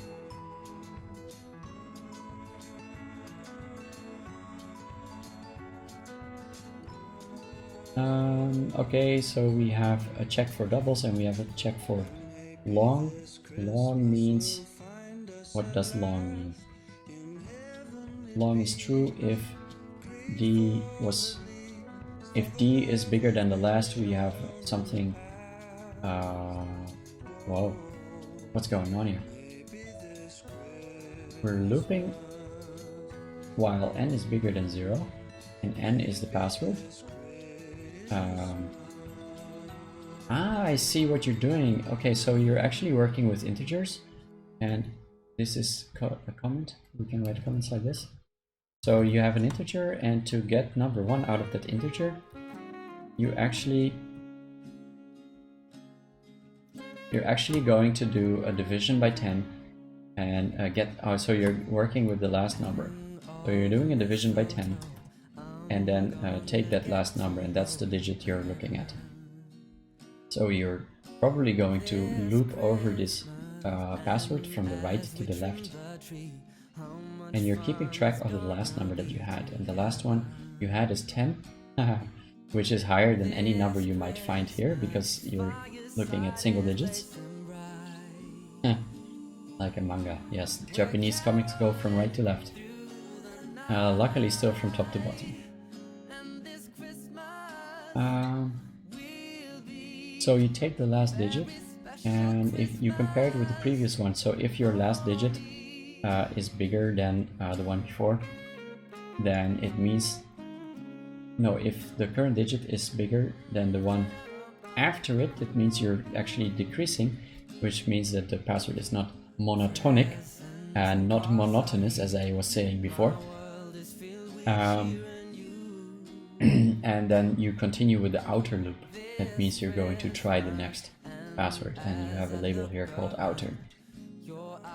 Otherwise, if that last digit is the same as the previous one, you're going to say that we're in a run that is of one longer than before. So you are calling this a run. Interesting term. And otherwise, we're saying that we have long. We have long. Long means... What does long mean? Oh, long means that... Yeah, I guess you're trying here to detect a sequence that is... Okay, so hold on. We are checking for the increase, and if this is the case, that means we're breaking a sequence also, right? Oh no, it means that we're going to the next password here. Okay, so if we are in a sequence, we're increasing it, and if we're not in a sequence, that means that we're resetting our run to 0, and if our run is just one long, which means basically too long because you're counting from 0, then it means we have found a double, a pair.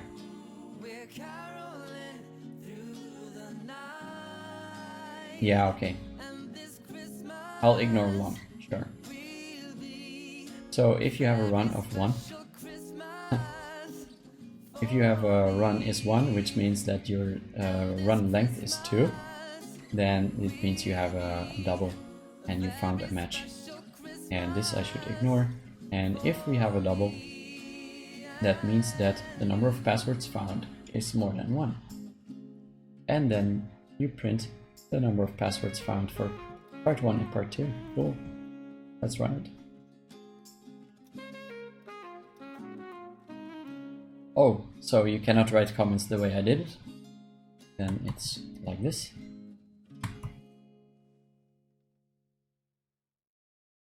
Takes a bit of time, but not too much.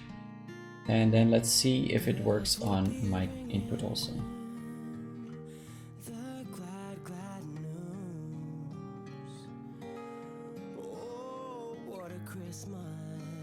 Yeah. Hey, I'm getting a different output, yeah, so part 1 was probably broken after adding the part 2 code. Yeah. Okay. Thanks, BikerB, for sharing. Anyone else likes to share their code?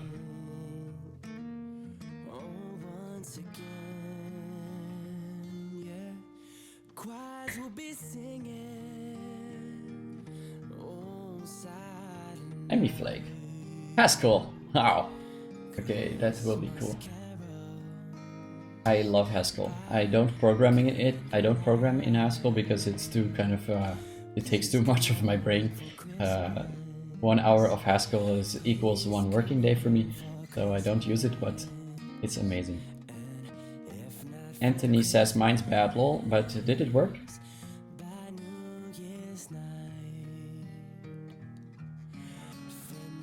Okay, so it's 59 lines of code, and oh, what just happened? I'm going to zoom in a little bit. Language named field puns. Template Haskell. No idea what that means.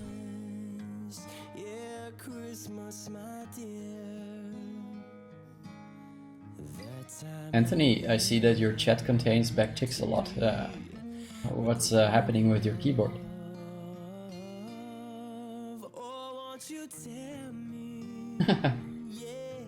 Now I'm curious though, Emiflake. I feel like you owe us an explanation.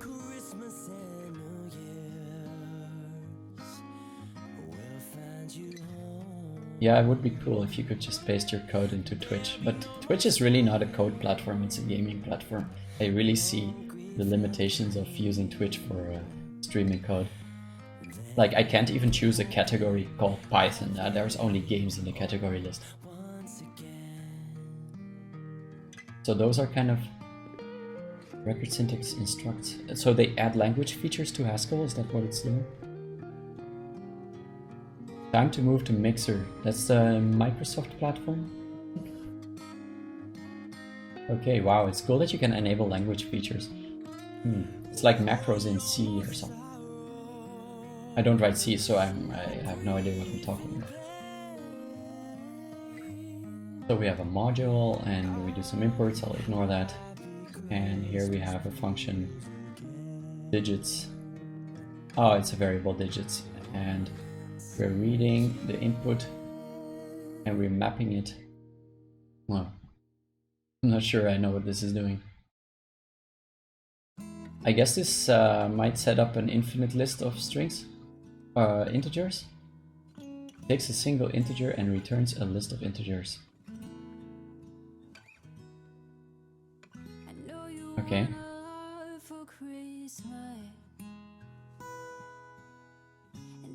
Yeah, digits takes a number and returns the digits it has in a list. So it's kind of splitting the number into digits.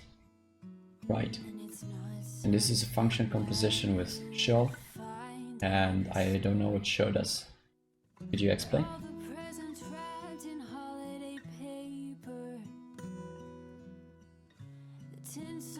It just converts it to a string, right? Yeah, those are all the kind of low-level Haskell built-in functions that I don't know. That's on top of all the functional compositions and crazy stuff that you can do in Haskell that will be challenging. So let's continue. So you have an ordered function. I suppose this one checks if the numbers are monotonic.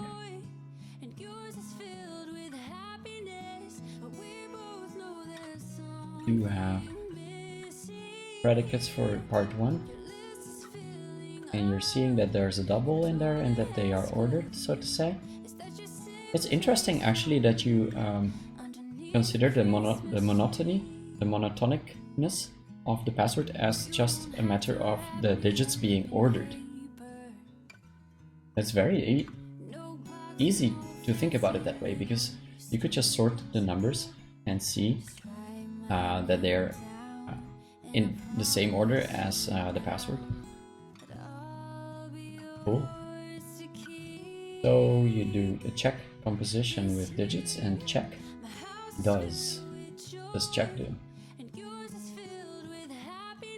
I don't see a definition of check in here.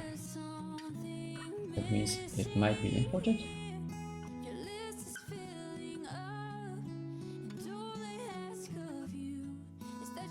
Oh, check. That's in the where clause. Oh, right. I see, yeah. Yeah. So check is whoa. Check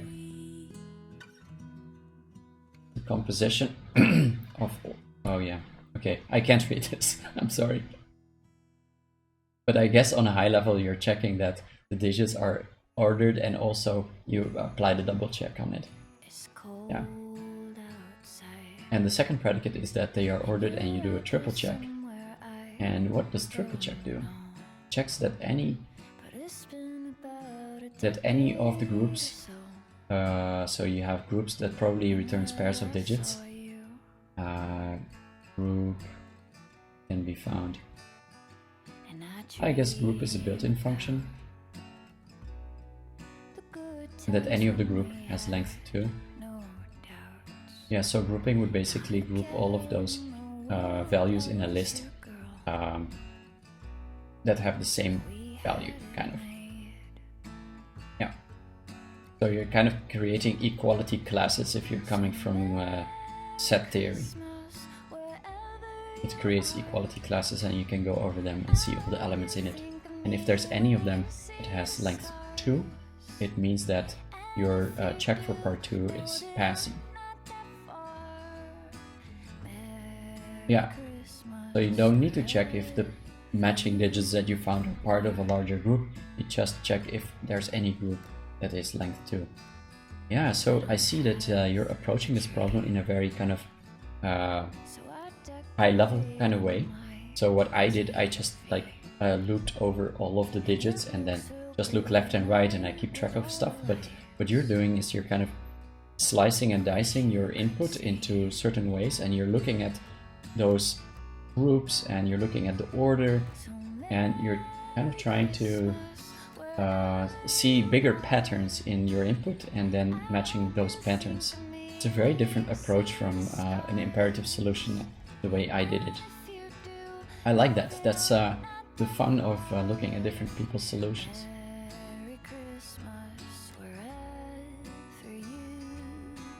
And here we have 1 and 2. 1, I guess, is part 1. So you're reading from somewhere.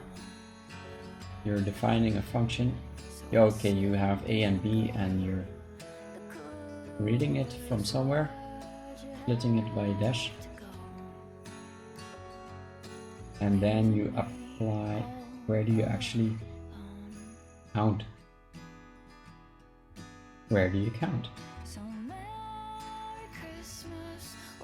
So length is, I see, okay. So you're actually passing all of those passwords, I suppose. The reading input is not in this file since it's the same everywhere. Okay, that makes sense. So you are reading your input and splitting it, and then I suppose you're going through all the possible passwords between them. That is probably this part. Okay, so you're going through the whole range, and then you're filtering that whole range by applying your predicate, which is this one. And then you see how much is left. So you're doing a filter. Yeah, very functional. Cool. Yeah. So whether you're programming in a functional language or an imperative language makes so much difference for how you're approaching a puzzle. So if you're doing functional programming, you're thinking always of lists and applying maps and filters and combining them. And if you're doing imperative code, you're all about doing loops and keeping track of state and making variables and all kinds of conditionals and branching. It's very different. If there are any people here who have never done functional programming, I highly recommend it. It's going to melt your brain. You're going to be super fried. But afterwards, your understanding of code is going to be so much more expanded. Even if you don't use it in your everyday, having a completely different angle to solving complex problems is very helpful. And you can always apply functional style programming in other languages. Like, you can't do everything. Like, not every language has a map function or a filter function, but you can learn to think about problems in functional ways, and it can be very helpful. And also it will help you to be more easygoing about functional pieces of code in your code base, even if you didn't make it. But there's always some kind of Java has lambdas nowadays and streams, and you will see a lot of these kind of functional style methods there. And then you'll feel more comfortable reading that. So here's a test. It should support predicate. So you have some passing and failing, and you're mapping the predicate to all the passing ones, and you're saying that all of them should be true and all of them should be false. Cool. Thank you, Emmy Flake, for sharing that with us. It was very insightful to see a completely different approach to this problem. Did anyone else paste their code? Yes, Anthony did. He said it was not good, but I think it doesn't matter because we are going to see a new solution. And if you pass, it's all that matters for Advent of Code. Anthony, I see you're going to leave, so that's fine. Okay, you're staying. Okay, cool. Then I'll do day 3. Do you want me to look at day 3? Oops, I accidentally. overlaid some iPad. Okay, there we go. More people are coming in. This is getting crazy. Cool. Now I really do have to look at my timing though. I do need to catch a train. I need to be there at 10 o'clock. It takes half an hour to ride. I have a train at 9:20. It takes me 20 minutes to reach the station. I should leave at 9 o'clock. That means I have at most half an hour of streaming time. So you just finished day 4 part 1. Actually, we already finished day 4 part 1 and part 2. And we are just going over people's solutions right now. And Anthony Writes Code is sharing his solution. And he will stay if I look at day 3. So that's what I'm gonna do right now. And you have a shell and a Python version. I'm gonna go for the shell version. Eric finished all of the puzzles. That's unfair. Okay. Alright, there we go. So, set EUO pipe fail. Okay, I'm already lost there. But I'm just going to the next part. Well, I'm amazed that someone could do it in Bash. Like, I have to look up every if statement that I do in Bash and every other kind of logical branching. Okay, so if $hash, what does that mean again? That means all of your input? No. Doesn't it? No. $@ means all of your input. People do it in SQL and Excel. Yeah, it's crazy.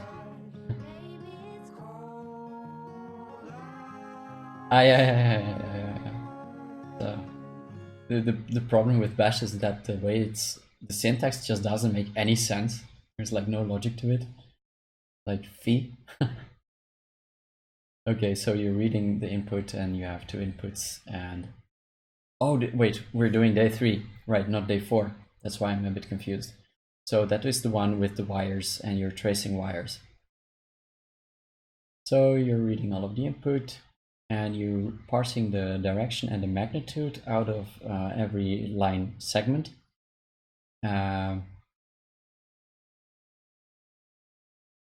I did hear someone say the term magnitude before. Interesting, you use the same term. And actually here a bash function comes in quite handy that you can actually extract parts of strings very easily with just interpolation. Not a lot of languages support this. And in line 14 there's a bug that you spent almost 20 minutes on in line 20. So you have the input read -d -r. And do you mean to say that this comma should not be there? Because otherwise, oh, D is the separator that you're reading the file, the line with. You're separating by comma. Right. And you did have -d there? Oh, Userman, thanks. Definitely, I will look at your code if you're willing to share. Just paste it on. Well, Eric made a cool tool for pasting code, but we did find that Twitch doesn't allow very long URLs, and this one gives you long URLs, but please try it and bookmark it also. It's on Git. Okay, sure. Just post your link to Git and I'll look. But right now, we are looking at Anthony's code in Bash. So you split the input and then you're going to check the directions.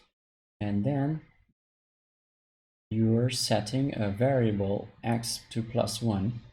And what does this dollar do? Not the dollar, the colon.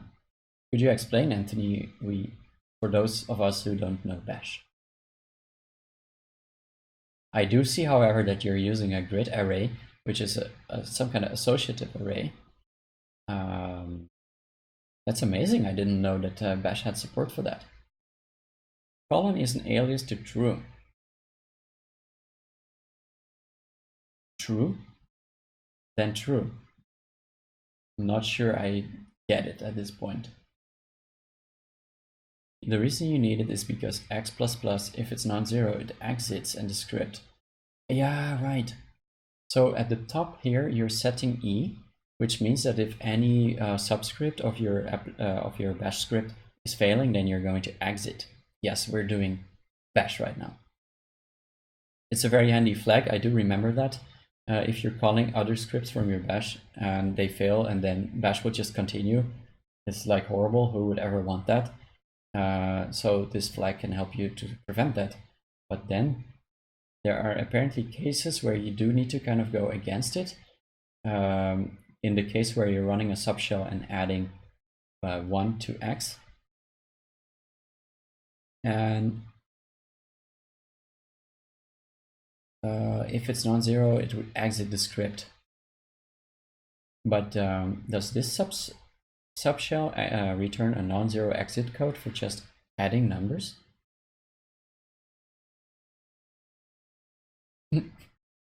It's unbelievable that someone actually managed to do every single day in bash. It's crazy. Wow. I am taking the easy way. I'm using Python because I think for me it's the most fast and simple way to get the problem solved. Increment returns non-zero. That's very wacky. Yeah. And then after you've made your grid, so basically you're putting the number 1 at every position.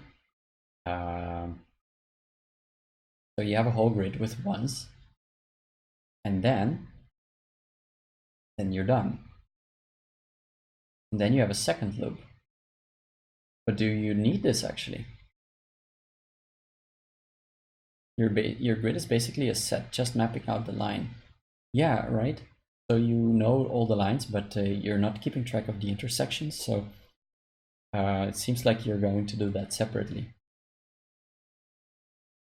So here you're doing the same loop again. And there you're checking if there's some data at this position. And if it is, then you're going to add up the distances. You're going to add up the distances. You have a function, you have distances, which is, I guess, what is this? An empty variable.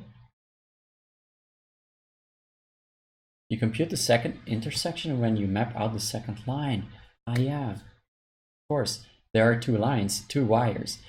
And the funny part is I didn't realize that there are only 2 wires. So I made all of my code assuming that there's an arbitrary number of lines, arbitrary number of wires.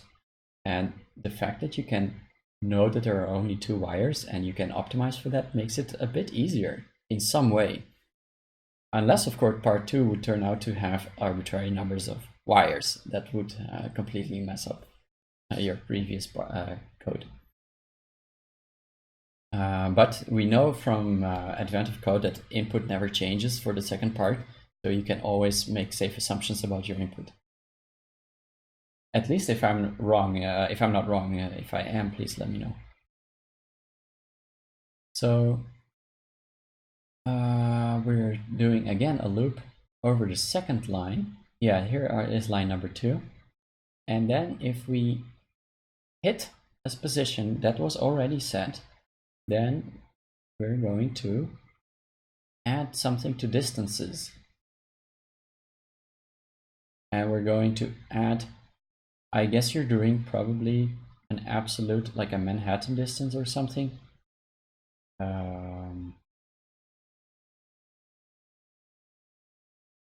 Yeah, I thought so. This is some kind of absolute thingy. You're just trimming the minus from it, I think. Smart. But you're adding the distance only when you're intersecting. And I'm not exactly sure how that works. Yeah. But the funny thing, if you're programming in Bash, you're going to be writing disgusting code because that's Bash.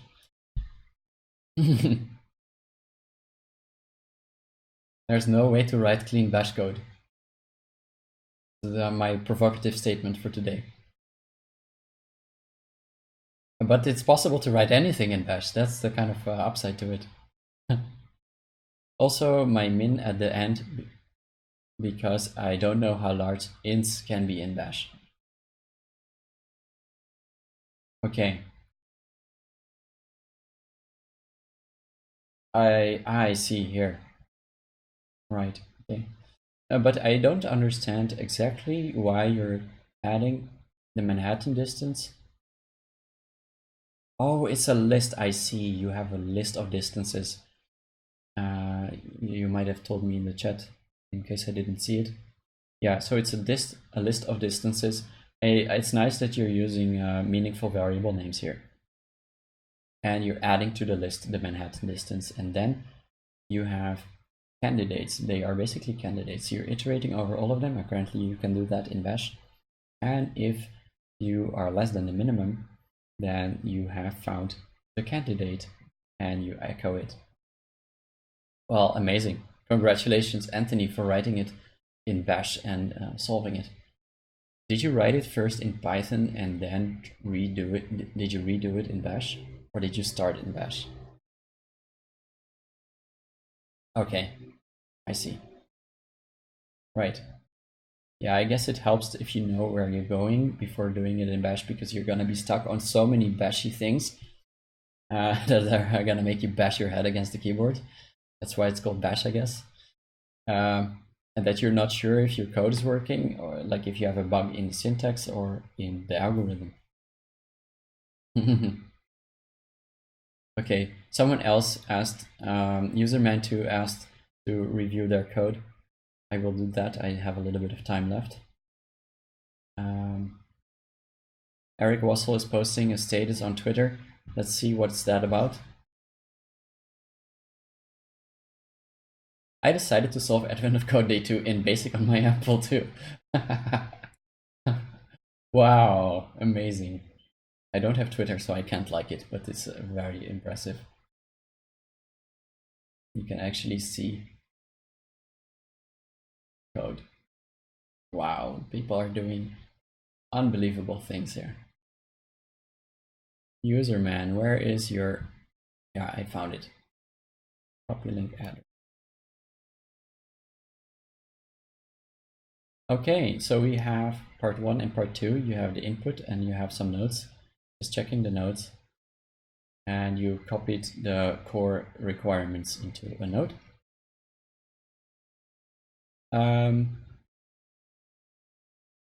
I'm not sure, did I say thanks Anthony for sharing your code online? It's very much appreciated. I had a lot of fun looking at your bash code. Now let's go to part 1 of Userman2. Wow! This is it? That's insane. Wow. I'm impressed. You can definitely be proud of the shortness of this solution. It reminds me when I once went to the airport and I went to Israel, where they have very strict security checks. And I came with a backpack and I was going for a 3-month trip.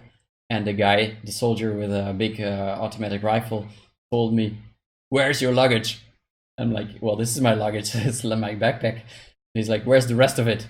"I don't have it. It's like I have everything in there. It's really enough." He's like, "Oh yeah, how can you survive for 3 months with just one little backpack?" I said, "Well, you know, I can show you. I have underwear and stuff. If you want, I can show it." I could see him doubt for a moment if he really wanted to see it. And he said, "Yes, show me." And then I opened my backpack and I showed him that I do have like a set of pants and shirts and stuff. And he said, "Okay, it's fine. Go on." Show me your underwear, indeed. And this feels a little bit like the same. I'm saying, "Where's your code? Where's your algorithm?" And you're probably like, "Yeah, it's here. Just have a look." Okay, I'm gonna have a look. Solve part 1. So we're splitting. You're spending an entire line on splitting your input. Man, you could have totally used integers for that and put it right here. And then you're doing a regex search for a repeated digit. and you're checking if you would sort the password compared with the original password if it's still the same, and that way you've checked that it's monotonic. And that was it. That was the full list of requirements. It's 6-digit, okay. Yeah. No, hold on, that's not everything yet, because you still need to try out all of the passwords and see if they are correct. Oh, but you're doing that. You're making a range from the start to the end, +1, just like mine here on the left. I also have a +1 because Python ranges are not inclusive.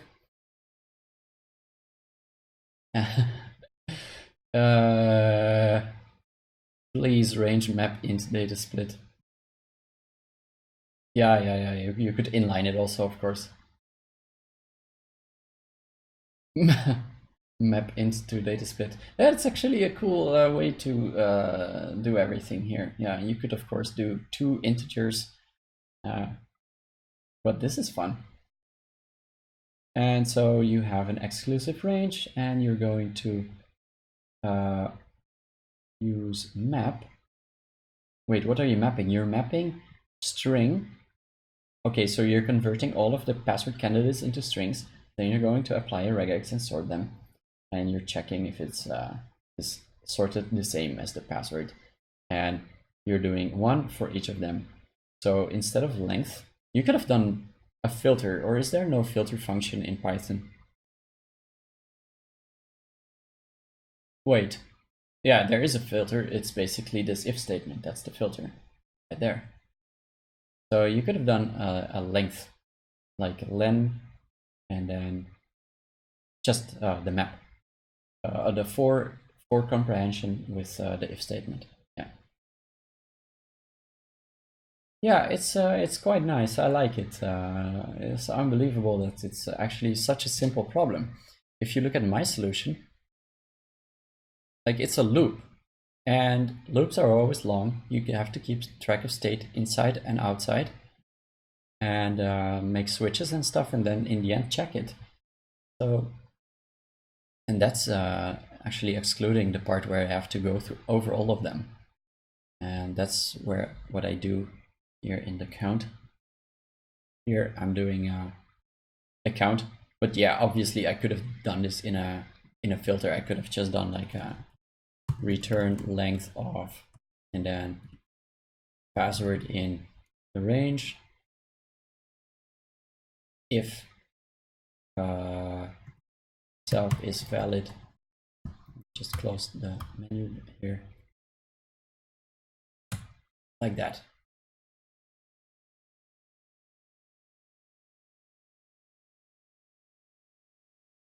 And yeah, it says it's not a known method, but that's because I'm here in an abstract class and it's implemented in the child classes. Yeah, it's a lot simpler to do it that way. Thanks for sharing that. I'm definitely going to use list comprehensions in Python. Not sure why I don't use them. I guess because I am mostly used to programming in Java and Kotlin nowadays. And but of course, if I'm using Python, I should use those fun features that are available. Anthony writes, oh, I missed a bit of chat, sorry guys. I prefer comprehensions. I did that at first. Or comps, do you mean comprehensions? Yeah. Now that there's assignment expressions, you can do pretty terrible things in comprehensions. I reduced after lazy bad version. Here's the current golf I'm proud of. I'm going to share that here on the screen. Is that a Python? I guess that's Python.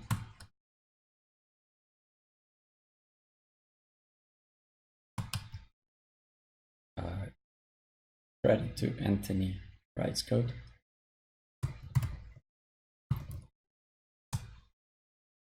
No, that's not Python. That's something else. Run it too. If you have Python 3.8, that's a good question. I don't know if I have Python 3.8. Can I do version like this? No. Which Python am I running?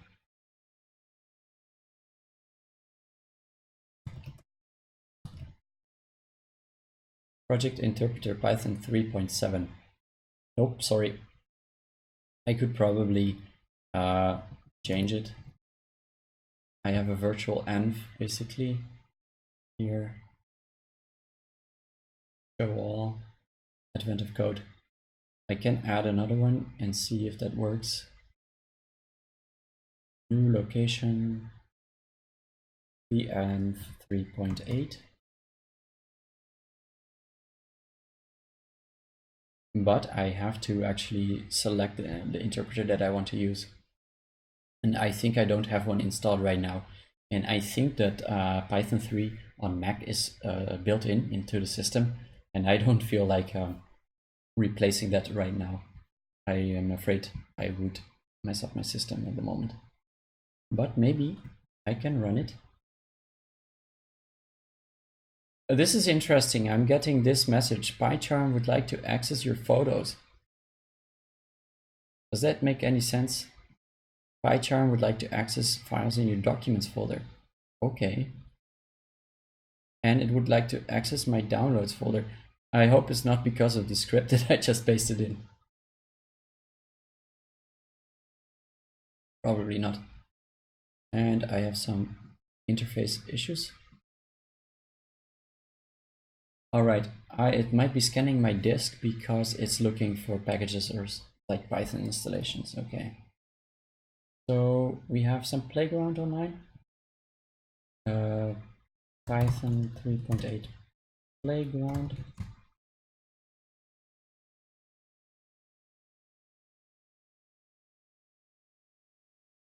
Oh, are we talking about Python 2.8 or 3.8? 3.8, right? Yeah, there we go. So,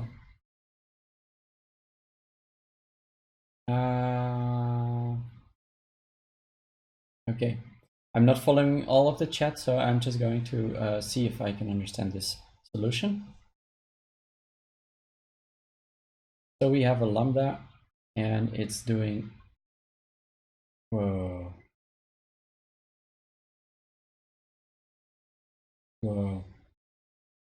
Call the function with any integer. Okay.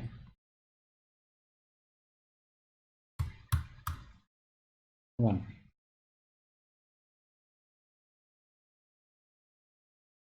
Invalid syntax. Oh. But what is this code doing? That's the question I'm having. Because it doesn't look like this is related to the today's puzzle.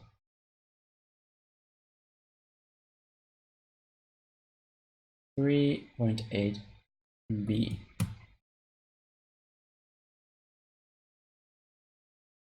Well, maybe we can change this playground into a different version of Python. Python 3, no. Userman's gotta go. Okay, thanks for joining us. If you want to see me code live the next day, do subscribe or follow. I'll be online every freaking morning at 6 o'clock, 6 a.m. Local time. So please do join in the next day if you are interested. And thanks for sharing your code also. I'm sorry I couldn't understand this new Lambda stuff.